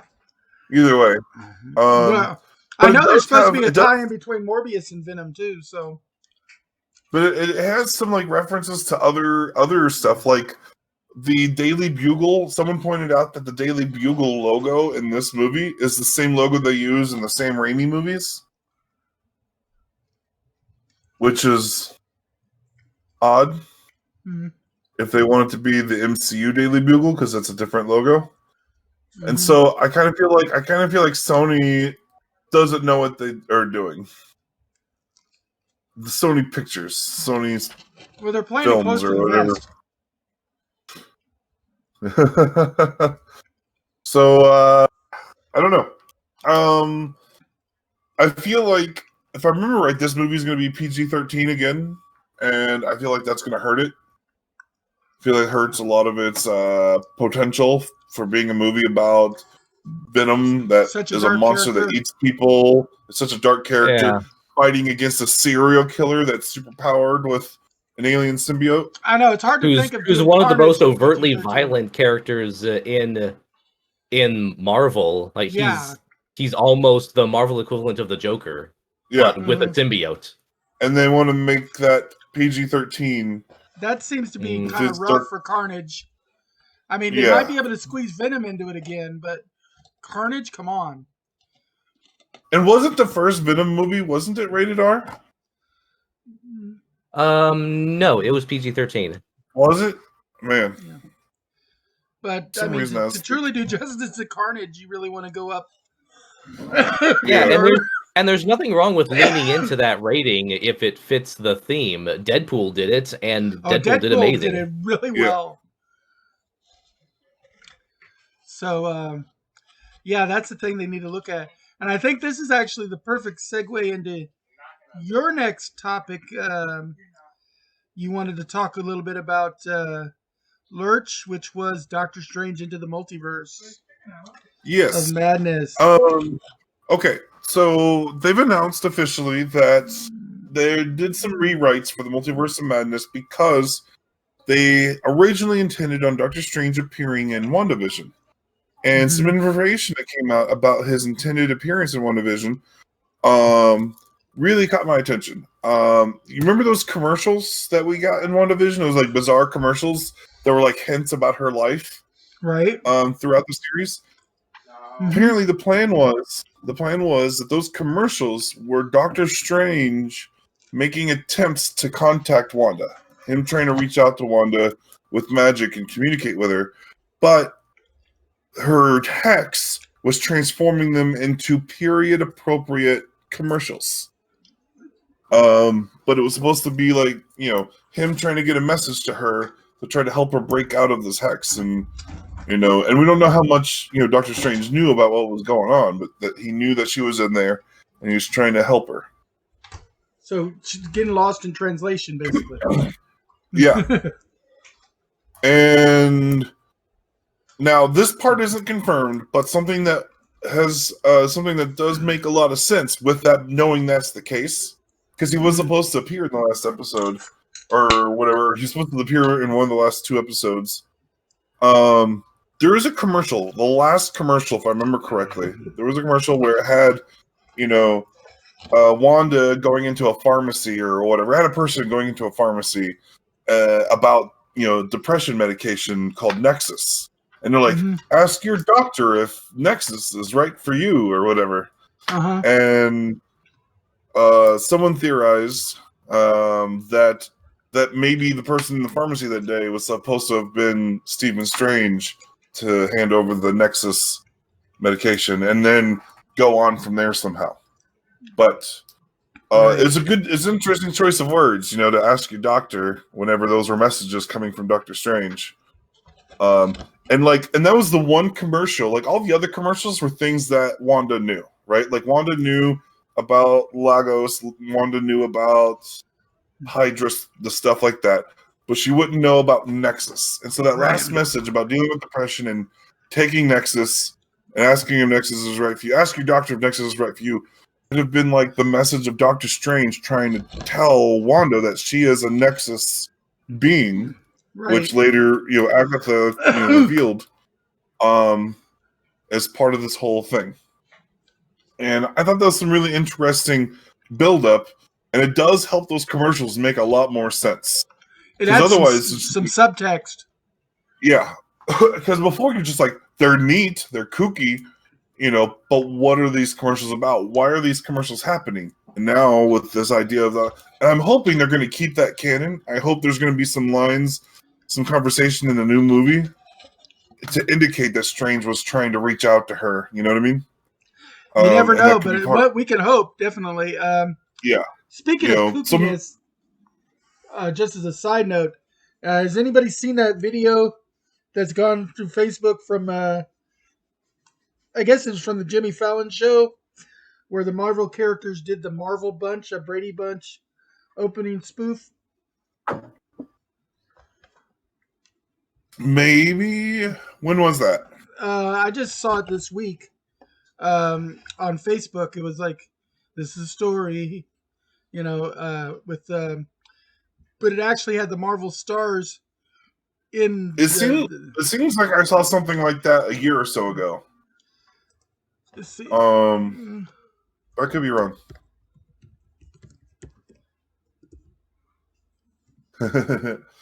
Gilgala. The Marvel Bunch. Once the commercial's over with. Yeah. So it's definitely an older one because it's got Robert Downey Jr. on it.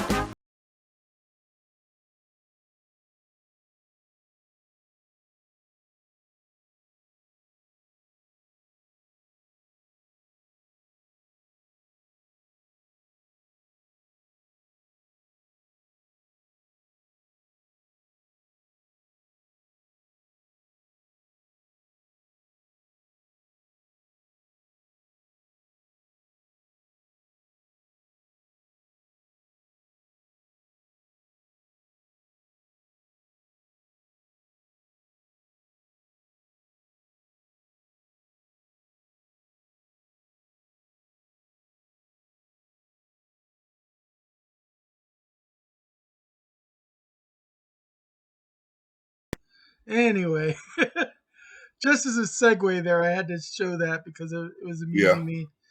But anyway, so that was amusing. It looks like it's actually from 2018. I looked at the date; it was uploaded. but I just saw it this week on Facebook, so it just kind of reminded me of quirkiness.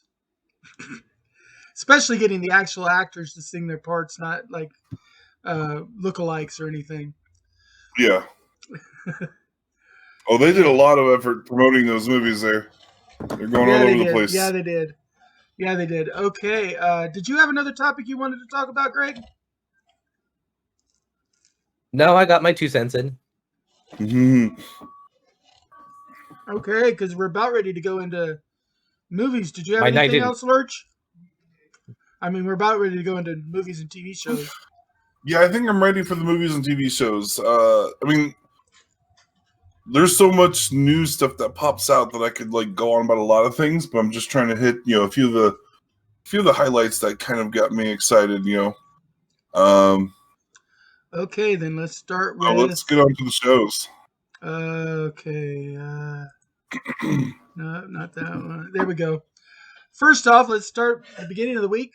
Legends of Tomorrow, of course, drops on Sundays on the CW. So that means Monday morning at about 1 a.m., 2 a.m., you can watch it on the CW TV website. This is our second episode of the new season. And of course, as we always say when we get into this part, spoiler alert.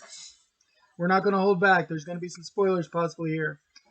Now, Ava Sharp is still kind of going a little crazy looking for Sarah Lance because, just as Sarah Lance is about to propose to her, she gets abducted by aliens. Isn't that the luck? Yeah. And she's stuck with Gary. Oh, my God. That would drive me nuts. That would drive me the nuts. Worst part. It's bad enough to be trapped with aliens, but to be trapped with aliens with Gary. Yeah, I know. Gary is just a bit much to handle. You want him in small doses only, and she's got him 24/7. Oh, the agony. Oh, the horror. I think this should be against the GM convention.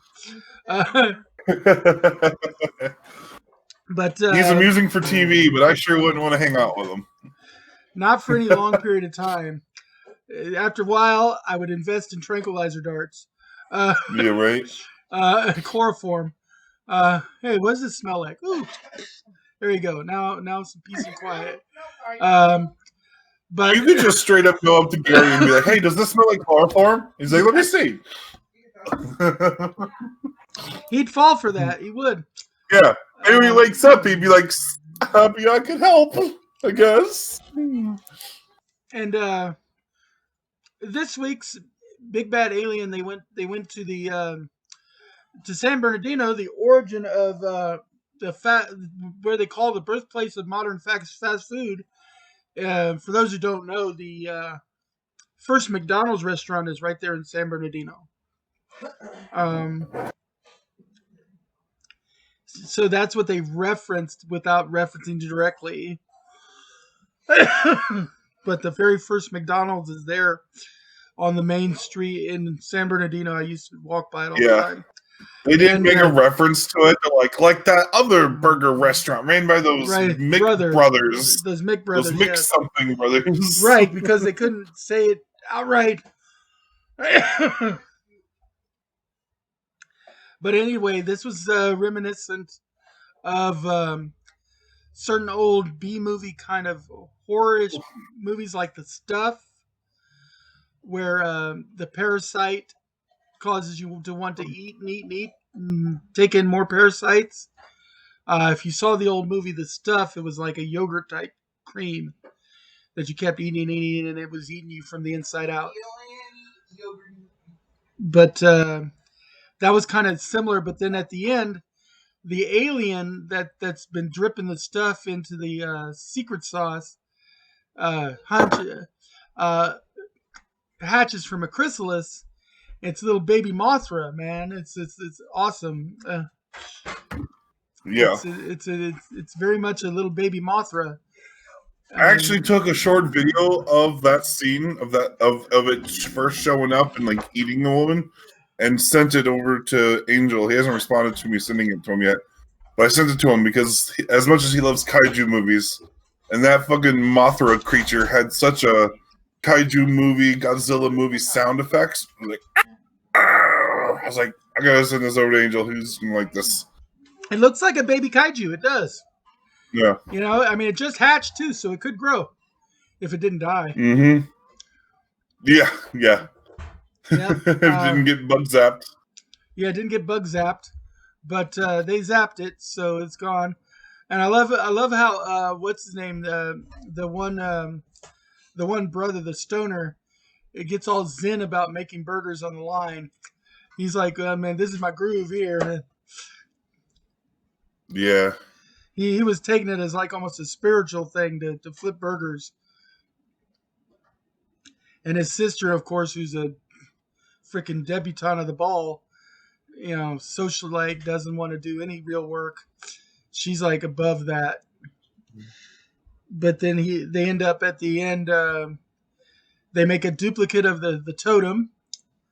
So now they both have the wind powers without having to swap the totem back and forth. Are you gonna skip over how it got duplicated? The two of them were arguing over who should carry it. And then first they were arguing over who should wear it. Then they were, arguing about sharing it and not sharing it. And then they reached a point at the end of the episode because they were starting to be more friendly with each other. They got over their difference kind of thing. And Zari was like, I'll figure out another way to have powers. You just keep the totem. I'll find another way to be super, blah, blah. So they were getting along. And he's like, no, I insist. You take the totem.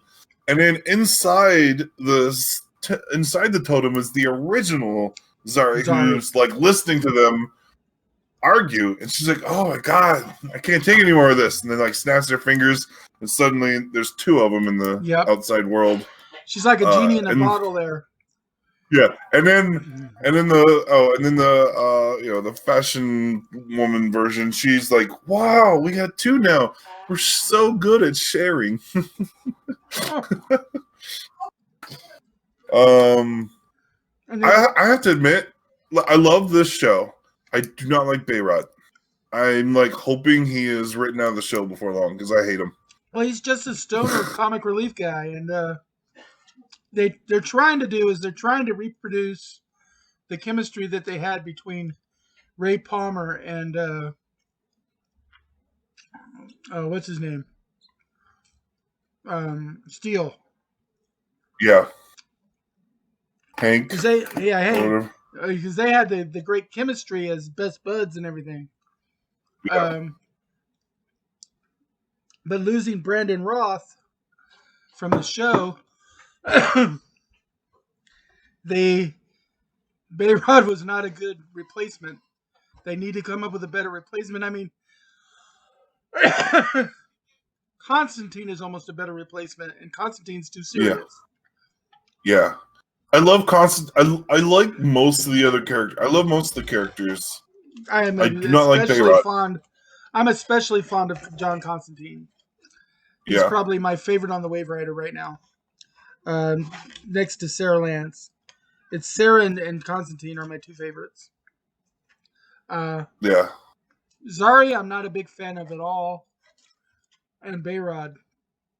I like the original Zari a lot. Uh-huh. The original Zari was great. The new Zari has potential. Yeah, but I don't like her yet, but I see potential with her. Bayrod he's just a stoner who doesn't want to do anything. He just like hang out and get high. His plan for everything is to go smoke. And I like Rory. Rory can show some depth at times.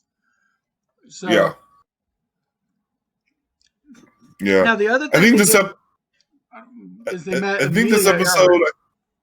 this episode was supposed to show Bayrod with some depth with the whole burger flipping job and him being all spiritual about talking to the burgers and how it was his opportunity to be something different.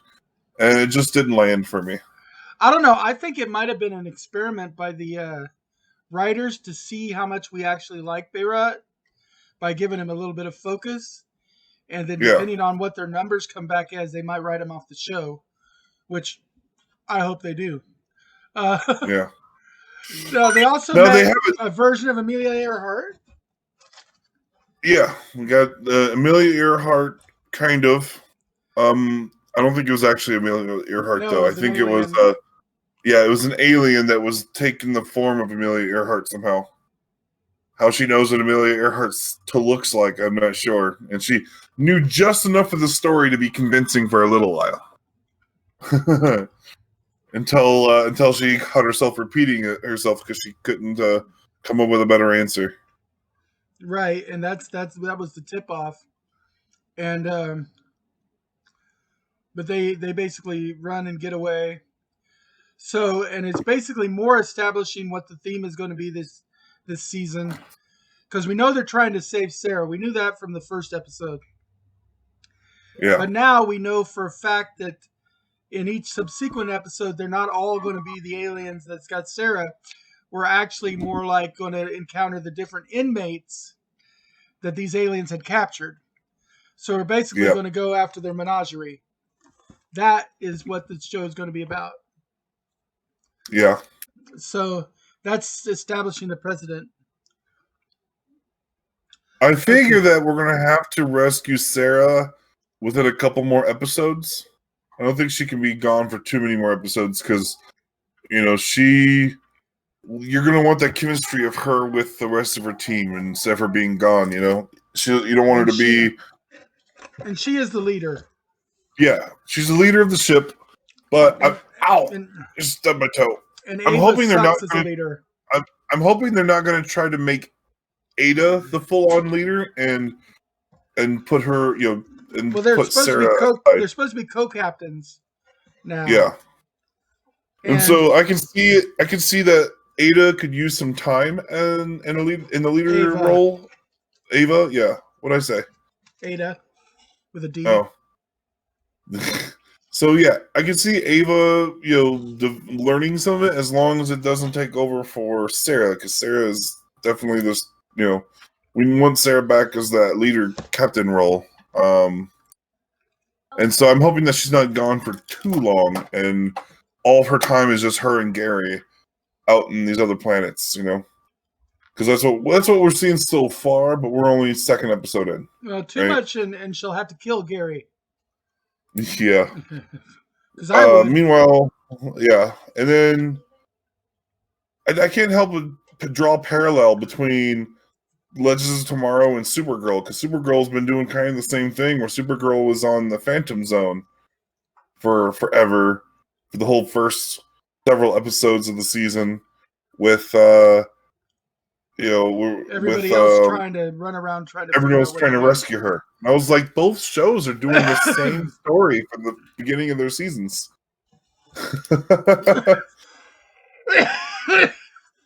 So I don't know how I feel about that. It feels like they had the same idea in the writers' room, and they're just like, okay, make this story work for both shows.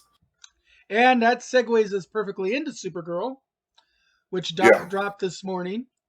Supergirl, first of all, thank goodness we're finally back to actually dealing with Melissa Benoit.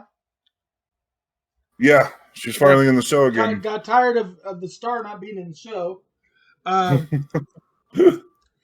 And they do finally rescue her, which is great. They have a nice mini fear sequence. I think they could have gone into a little bit more detail of that, but time crunch probably had a factor doing it. I think they glossed over some of that fear stuff on the ship. And I really think to be honest, when I realized what they were doing with the fear thing, I was like, I really hope they don't make this the whole episode. But they easily could have, because that's kind of the thing that you would have expected. So maybe it's a good thing that they didn't do it that way. But we finally got Melissa Benoit back. We got her father, although he hasn't really been fully introduced to everybody yet, because everybody's just busy welcoming Kara back. But we did see our fifth dimensional imp hitchhike a ride outside of the tower ship. So obviously she's going to be the antagonist moving forward for the next couple episodes. I'm believing. Yeah. Either that, or they're just going to gloss over it and go on to another antagonist. Mixie? No, not Mixie. Nixie? Yeah, whatever. What was it? Mixopidalic's cousin. Yeah. Whatever. But I'm not sure how they're going to deal with her. I love it when this show came and they introduced Mixopidalic. They changed the pronunciation to Mixopidalic, but in the old cartoons it was always Mr. Mixoplick. I don't know if anyone ever knew how to pronounce it right because it's such a bizarre word with so many consonants together. It's purposely made that way, yeah. Yeah. But so the Mixopidalic, I think, is the new ongoing way to do it. But it was interesting. They did finally save her. They took the DNA that they had and used it interfacing with the lead Phantom and through their equipment in order to track. Now, one thing that was a little bit of a cognitive dissonance that I found was when they first went into the Phantom Zone, they had a 2-hour timer that they should safely be able to do it before their shields and everything collapsed and they had to leave. And the shields were at 100%. And they were supposed to watch the shields. But when they first went in, if you saw the very first hit on the shields, dropped them by almost 60%. I was like, that's not going to last no 2 hours, dude. Yeah. Oh, I noticed that for sure. Like, unfortunately, they didn't need it. Fortunately, they only needed like 15 minutes because it was not going to last the 2 hours. It did get down to like 19%, by the time they left. So they were right on the edge, and but they actually were only in the Phantom Zone for, like you said, 15, 20 minutes of their 2-hour time. In fact, most of the show was the first 10 minutes in the Phantom Zone because they kept saying, okay, 10 minutes earlier. 10 minutes earlier. Yep. And started everybody over. So they did the same 10 minutes of time from 5 perspectives. Yeah. Something I want to mention real quick was, remember how we were talking the other day, last week, in fact, we were talking last week about how, Brainy is not very good at time travel. And like when they went to the past, he accidentally went a whole 24 hours earlier than he was supposed to go. And then later when they were like, okay, like on episode 2 of that whole prom night thing, they're like, okay, if we go back 1 hour from now, we can fix it here. But then they jump back like 4 hours instead of 1 hour. And then we were talking about how, maybe we aren't seeing what's happening in the present day because the idea is when they come back to the present, they'll come back to like the second, seconds after they left. But when they come back to the present, this had me laughing. When they come back to the present and the rest of the team is like, oh, it's good to see you again. We've been working on this while you were gone. And they're like, how long have we been gone? Oh, you left 3 days ago. And Brainy's like, I intended to come back seconds later. Man, I really am bad at this time travel. I know, and he's an nth level intellect. 12th level, I think is how they describe it. 12th level intellect. But he's bad at time travel. Hey, time travel's hard. Not everyone's Tony Stark. Or Doctor Who. Or whatever. Yeah. But or Gideon. Yeah, Gideon. That's what they need. They need Gideon. But then again, Brainy is part computer. He should be able to figure out stuff just like Gideon does. Yeah. I did like in Legends of Tomorrow when Sarah turned to Gary and said, what did future Gideon, or what did alien Gideon say? Yeah. Yeah. That was pretty great. I love that. Like they had the onboard computer system speaking in an alien language on the alien ship, and Sarah turns to him, what did the alien Gideon say? Very tongue in cheek. I liked it. That was fun. And that's something I love. I love that show. How tongue in cheek that show gets. Like the little inside jokes about other things that they do, and yeah, it's pretty good. Yeah, the Supergirl episode, it pays off, I think, on a couple of things from before, and we finally get her back. They That's did that just whole in- fear thing. Huh? And it's just in time for us to lose her for a little while because she goes on Yeah. hiatus now. Yeah, so Starting that's the next thing week, is, we get Superman and Lois back again. yeah, and did you see when we get Supergirl back again?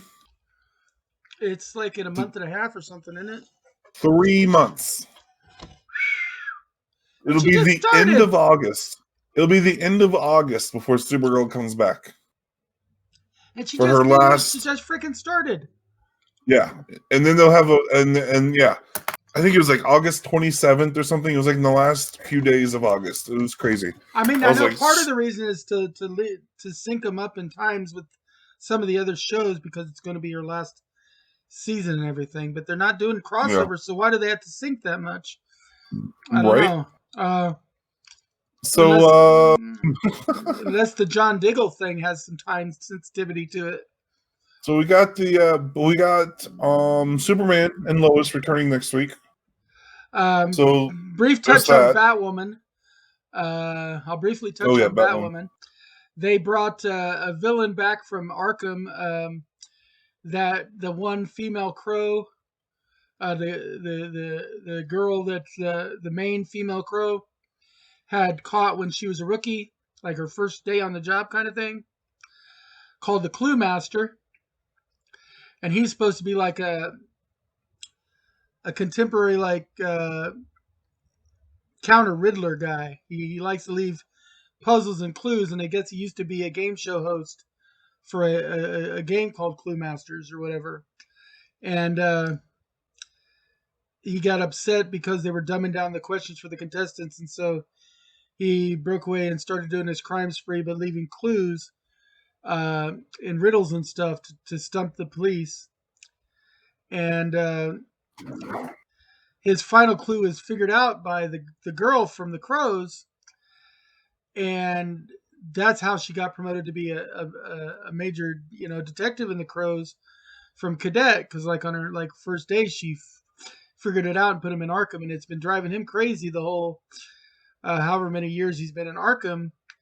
That the 5 years he's been in Arkham, she's the only one that outsmarted him. He says, and she's not smart enough to have done that. Because he don't believe anybody's smart enough to do it. I said, how'd he do it? And she doesn't tell him. Yeah. It comes to find out it was his daughter, who he had tested all his riddles on when he was younger anyway. So he had trained her to solve riddles. So she had called in the tip, but had begged, and the girl had been running the tip line for the Crows that day, but she begged her not to reveal her as the source, to go ahead and take credit for it. So it's his own daughter that sold him up the creek, and we get to see some code ciphering between Luther and her. For those who don't know, Luther is what's his name's son, played by the black scientist that worked for Bruce Wayne. His son, Lucius Fox. Lucius, yeah, it's Lucius's son. So he's Luther Fox, and he kind of runs the Batcave in the new Batwoman TV show. And of course, the Asian half sister to the original Batwoman and Harley Quinn, or Alice, because Alice is supposed to be both Alice and kind of Harley Quinn as well.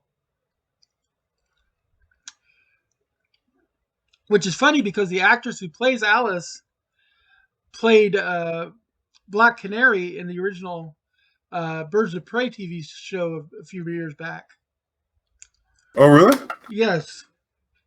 She, when she was younger, she played Black Canary, one of the Birds of Prey. So that's kind of a neat little side note too. She was, hang on, Black Canary in the show Birds of Prey? Yep.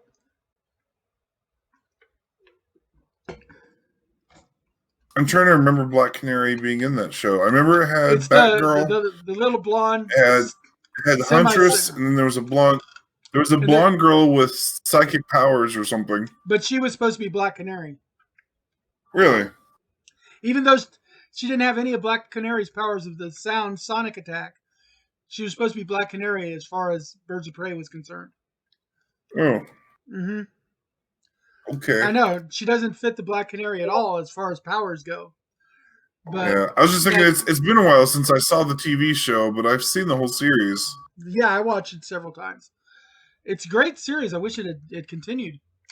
But anyway. It's made by the same people who started Smallville. Mm-hmm. So that's the little bit of update on Batwoman is they had to fight this guy until he got put back in prison with the help of his daughter yet again. And also the one female Crow did reveal to Batwoman 2 that he knew she was Batwoman 2. Or that she knew she was Batwoman 2. Here I go mixing my pronouns. I'm trying to talk too fast. So that's the update on Batwoman. Just a real quick one. It wasn't a really eventful episode. I think the most eventful episode is when they were caught at the old soundstage for the quiz show that the guy used to host, and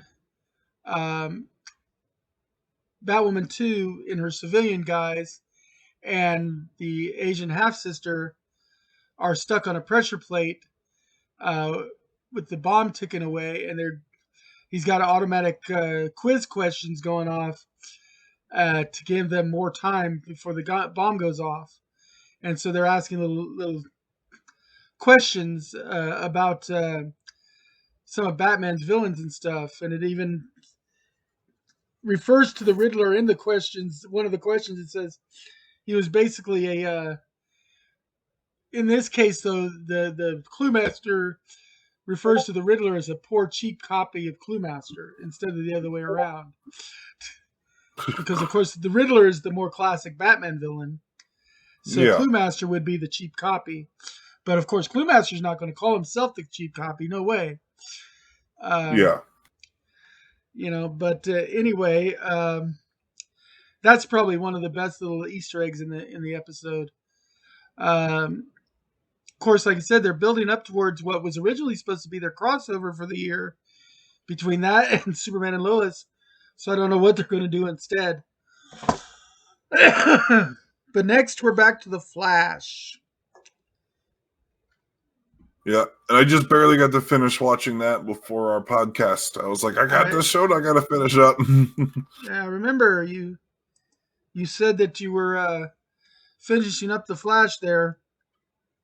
Yep, and The Flash, of course, they've got a possible solution because Nora, a.k.a. the Speed Force, is basically wanting Barry to help her kill the other forces that were pretty much, they find out were invented that at the same time when Barry got his Speed Force back. Basically, the premise is that we learn that when Barry recreated the Speed Force, like reborn it, basically, he also accidentally created the three new forces: the Still Force, the Strength Force, and what was the last one? Mind Force. Yeah. And the Speed Force wants to kill the other three forces. Because she's sure that they're going to try to kill her. They're not going to leave well enough alone. Even though, from all of her experience with the Still Force, he just wants to be left alone in his time loop. Yeah. He's not even a bad guy. He just wants to be left alone in his time loop. And the Strength Force, she wants help. She came to the Speedsters. She came to them hoping to be cured of the Strength Force. So the only one that seems to be evil really is Psyche, the Mind Force one. Well, and Forja, when she's the Strength Force, she has no control, so he's kind of evil when she's that. Yeah, she's kind of like the Hulk, only very much a DC version of the Hulk. Yeah, basically loses control and attacks. It has major seismic powers. Yeah. But anyway, they determined when they were born, and they come up with this plan to go back to that point in time, kind of like doing another Flashpoint episode. In fact, they mentioned Flashpoint like 18 times during the episode. Yeah. No, Barry, no, you can't do that. You'll create another Flashpoint. Yeah, Cisco's like, wait, you promised never to do another Flashpoint, and but they were going to use Harrison Wells, who's now got the ability to like freely pop back and forth through time and create a time bubble and everything, to help them out in doing it to where they can change the past so that the others are not created without changing the future, which to me kind of throws me off, because how do they not change the future when there's like the attacks in the future by like Fuerza that would technically not happen? That changes things. Yeah, I'm completely lost on that too. I don't understand. I was like, how do you change the future without the butterfly effect?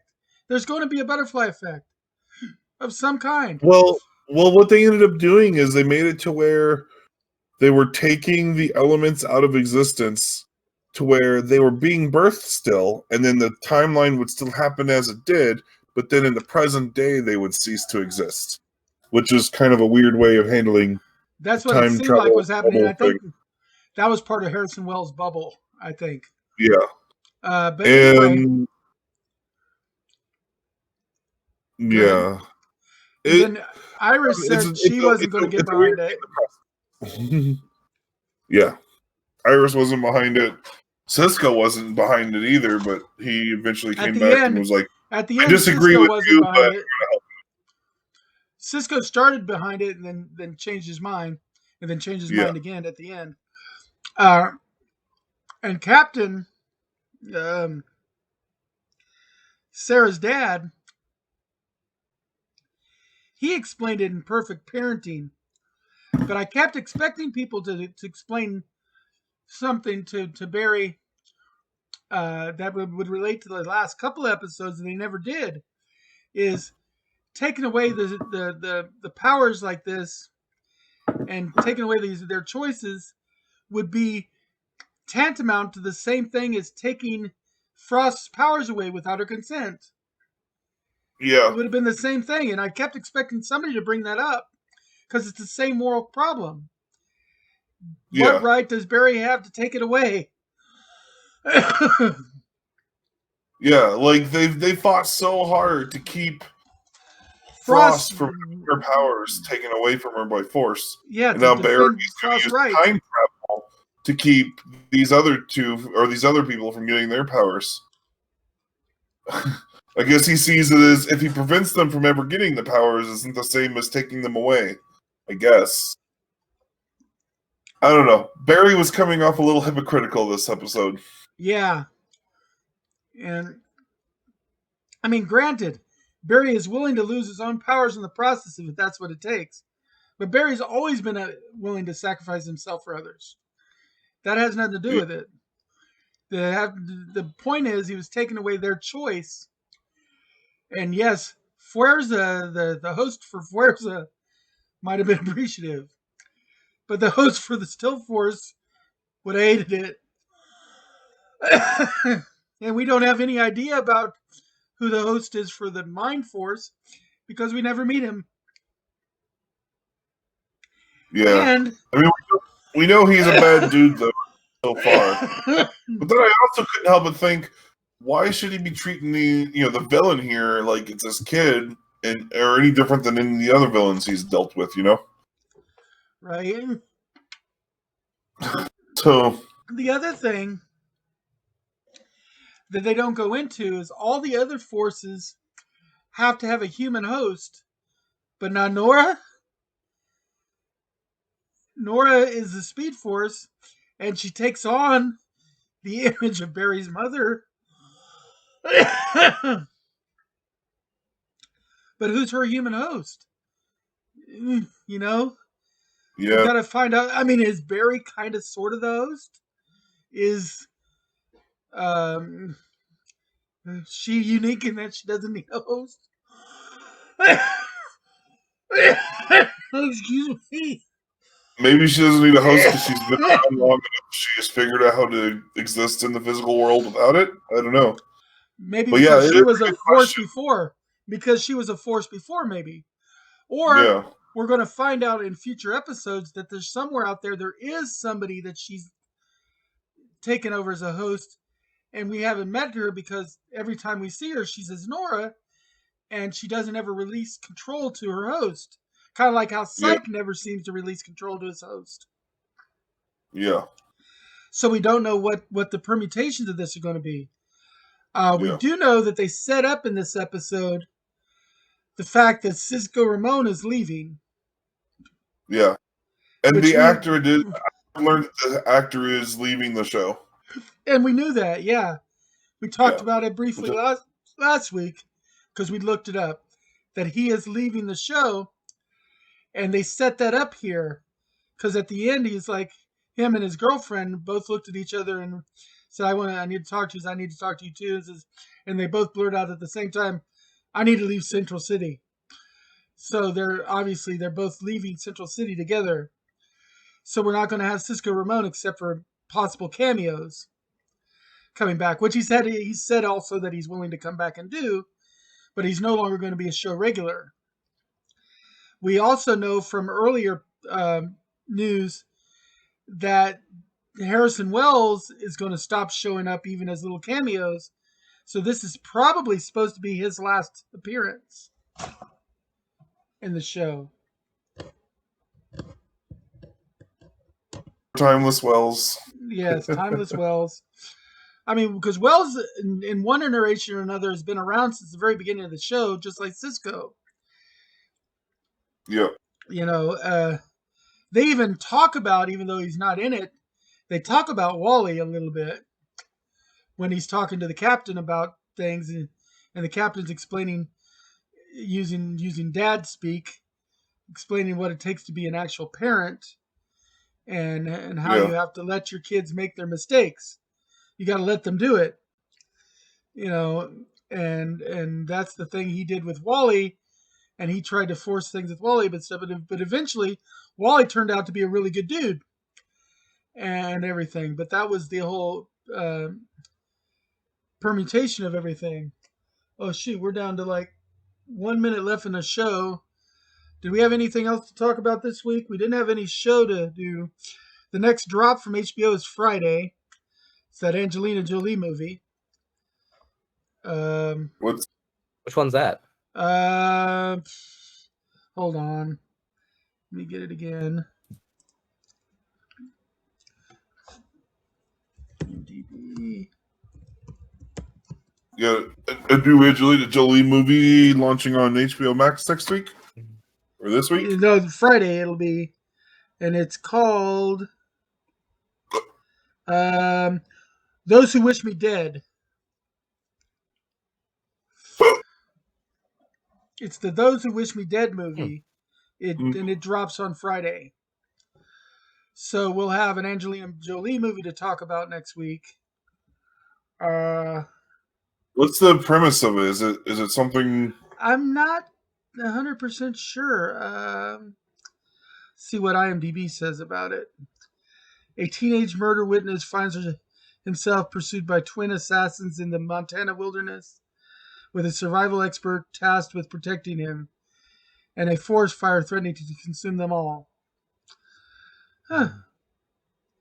Not really supernaturally or anything.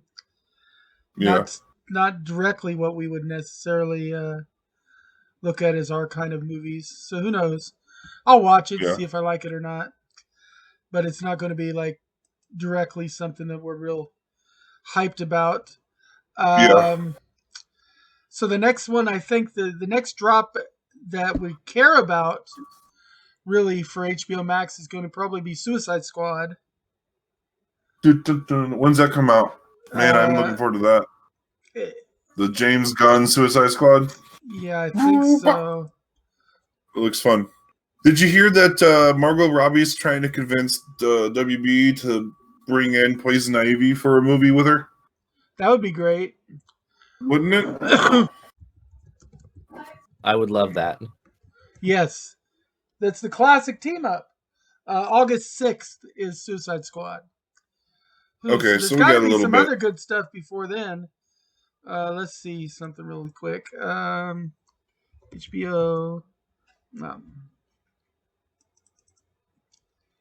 HBO Max. Yeah, we can get it figured out later. To stream release schedule. Yeah. Okay. Same day premiere, HBO Max. Just wait for this here, because that's the next. We kind of keep track. Biggest premiere every month. What we did. May 14th, Those Who Wish Me Dead. Then the next is The Conjuring. The Devil Made Me Do It. Then after that is In the Heights. So a horror movie. I don't know what In the Heights is, but I don't know. That looks like kind of a rom-com-y kind of thing. yeah. I don't think that's like too terribly nerdy from the looks of it. Then Space Jam, the new Space Jam. Then Suicide Squad. Then Reminiscent. Then Malignant. Then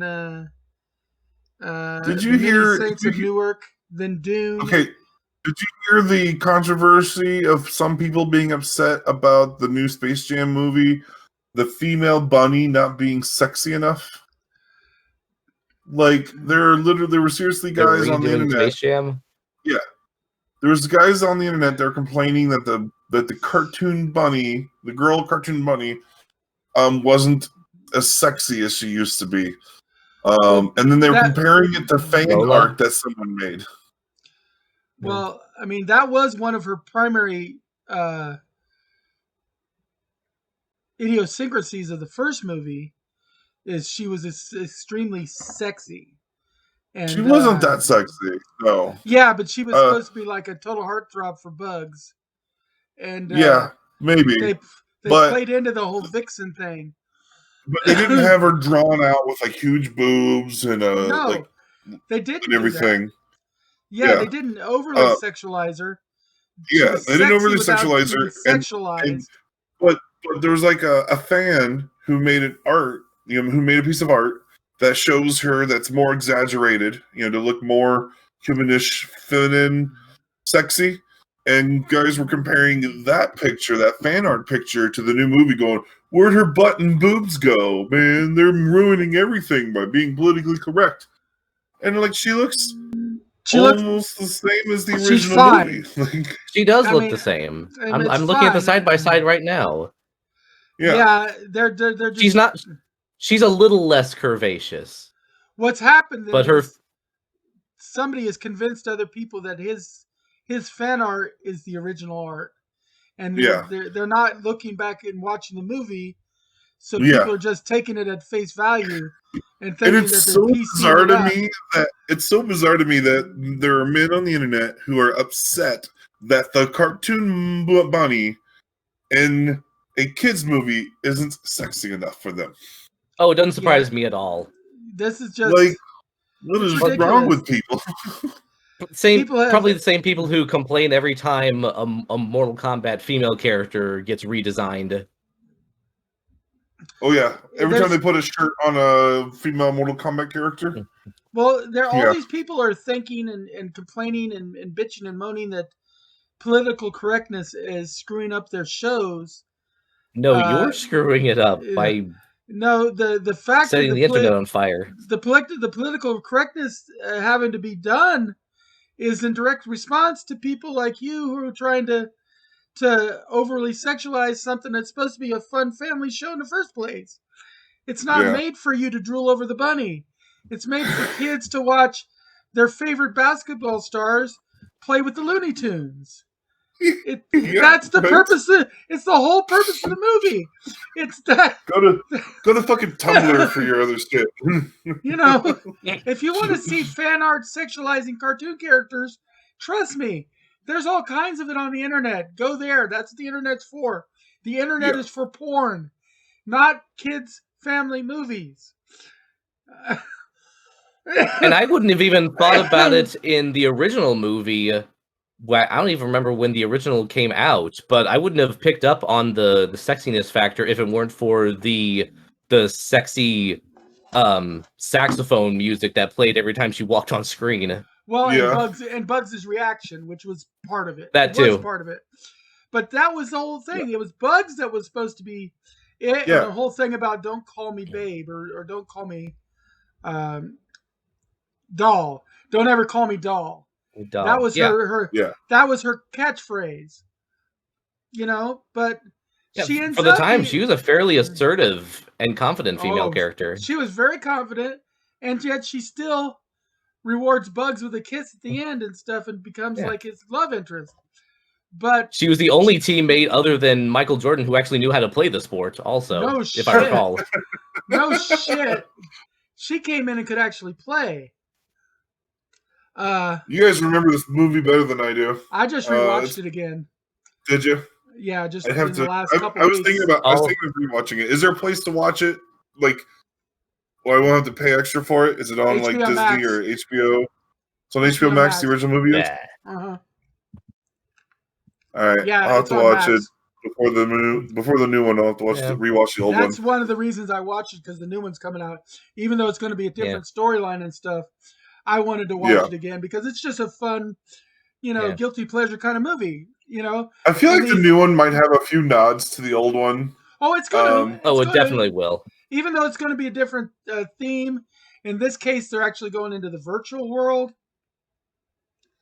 But cool. You know what? It's still going to be, like the premise. The whole premise is silly, but it's Looney Tunes. Everything Looney Tunes is silly.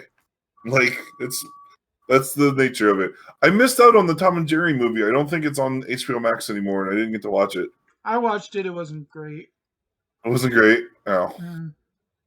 It had what's that girl's name? Chloe Grace Moretz in it. Yeah. Oh, cool. She's about the best part of the movie. Oh, I yeah. like her. Yeah, I was gonna say I like the stuff that I've seen her do, like Kick-Ass 1 and 2, and I know there was something else I've seen her in that was good. So I had some hopes for the Tom and Jerry movie. Plus, Tom and Jerry are silly. Great. I mean, I'm not looking at it to be a great movie. I'm just looking at it to be a silly Tom and Jerry. It wasn't even that, really. I mean, I was like, boring. That's unfortunate. But we've still got a lot of great stuff coming out throughout the year. Marvel's catalog is huge, and it's getting better and better looking. Don't forget, we do have it's next month. Yeah, next month Loki starts. Yeah, Loki comes out next month.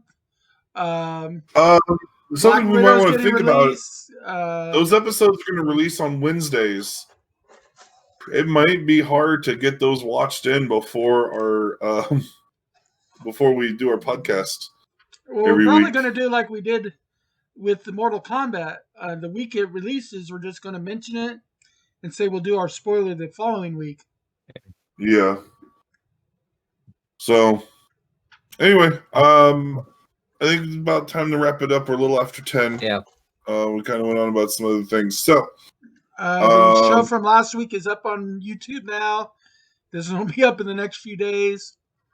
You can find the rest of us. This is my channel here. Once I get stopping with this coughing, I'll start doing my regular shows. The last couple of weeks, all I've done is this show. But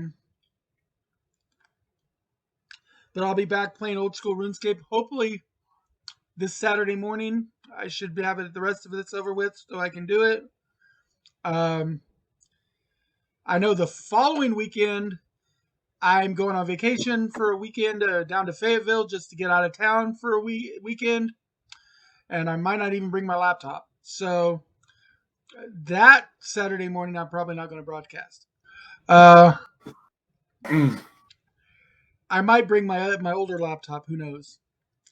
But it doesn't mean I'm going to broadcast from the hotel. I'm going to the same hotel that GlitchCon is at. We're going back there because we just want to get out of town. It's a nice drive and a chance to just, go relax and not be in Springfield for a couple of days. We're probably not going to barely leave the hotel room. We're just going to sit around and watch Food Network and enjoy the amenities. But this is my channel. You can usually catch me when I'm healthy, Tuesday, Thursday, and Saturday mornings from 2 a.m. to 6 a.m. And then, of course, every week on Wednesdays from 8 p.m. to at least 10 p.m. doing this show with Phil and Greg here. Now, Greg, tell them where you're at. I am at Queen City Cardboard on YouTube and Twitch. And as we said earlier, I am at Holdfast Brewing every third Wednesday of each month, doing board games and participating in jigsaw puzzle races. And on that day of it actually coincides with our broadcast. He's there instead. Yeah, so I won't be present that week, but I will be there in person. We are looking at possibly getting some other members of the game family to come in and guest host on the days that Greg's gone. We're going to be talking about that, so hopefully we'll have more news about that soon. Yeah. And then Lurch, tell them where you're at. Yep. Mainly, I am at the Left Claw Studios channel. You can find that on YouTube by searching for Left Claw Studios. You can also catch and like all of my live streams are there, and also because I live stream both there and on Twitch, like they're multicast. But you can also on YouTube catch the footage after the fact, after it's been live streamed. The Twitch channel is twitch.tv/Left Claw Studios, LEFTCLAW Studios, and then we're also on Facebook with that name. You can also find me by Lurchland, LURCHLAND on Facebook, and Twitter. I'm starting to get into Twitter a little bit more. I'm trying to use it more because it's got some interesting stuff, but the format is weird to me. I'm starting to get more comfortable with it though. Yeah. I'm really late to the Twitter game. I don't use mine as much at all myself, so I don't blame you. I made the account a long time ago. I'm just starting to try to make more use of it, I deleted mine a few months ago. I don't like the culture, but and I also didn't use it much except to sign on to like raffles and stuff. But anyway. Yeah. And then I've got I kind of lost my train of thought there for a second, but we do live streams. We typically do live streams 9 p.m. Central Time on Saturday, Sunday, Tuesday, Wednesday, Thursday. Now we sometimes will do an extra stream, like I did an extra stream on Monday this week. And tonight we're not doing the 9 o'clock stream because normally, like on Wednesday nights, I'm doing the podcast here with Doc and Greg, and then my partner on the channel, Angel, normally will start streaming at 9 and stream until 11. But he's having internet issues at the moment, so he can't live stream tonight.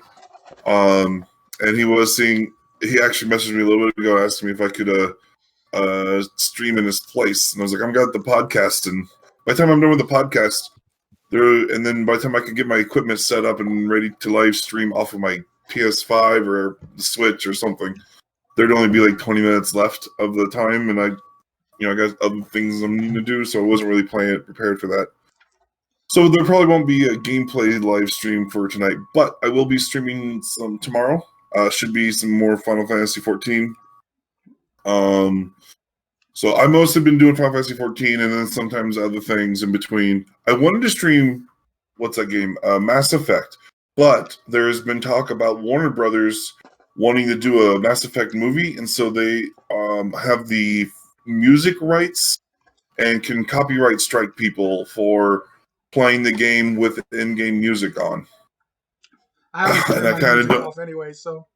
And so I like to have the music on, especially since it's going to be my first experience with the game. I want to experience it as the developers made it. And so I probably won't be live streaming that anytime soon. But Angel might. Angel thought about maybe live streaming it with the music off, since he's already played the games.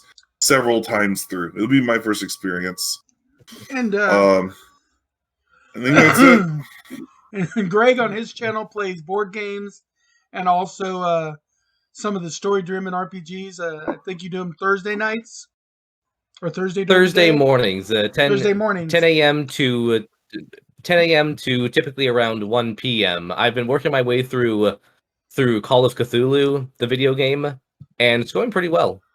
Cool. And I'm experimenting with a new setup that might facilitate tabletop games. So we'll see how that goes.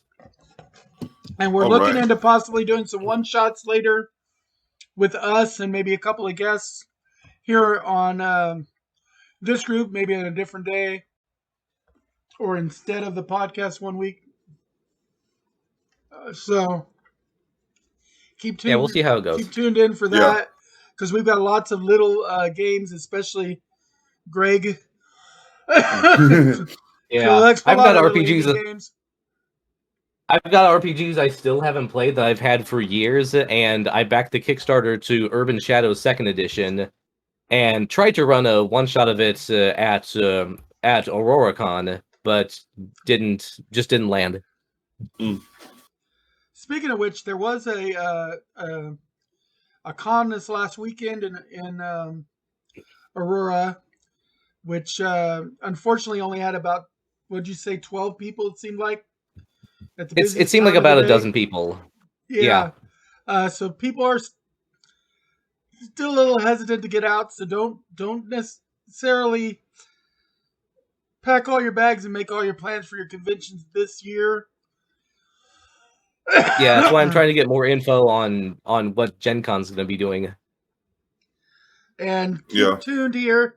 And if you want us to cover any specific topics that we haven't covered, anything in the Nerdosphere, just let one of us know in all of our various ways to contact us.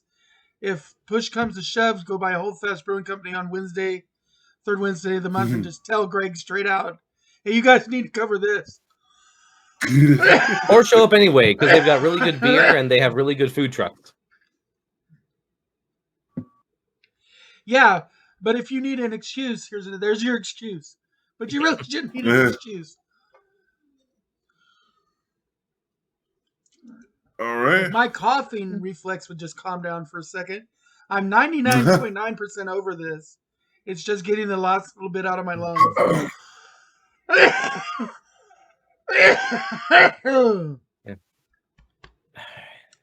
But anyway, we'll catch you guys next week. As they say in the old TV shows, same bat time, same bat channel. And we told you kind of some of what, every week we cover the CW shows, the Berlantiverse, as we like to refer to it, or the CW verse, as they've kind of officially renamed it, what used to be called the Arrowverse.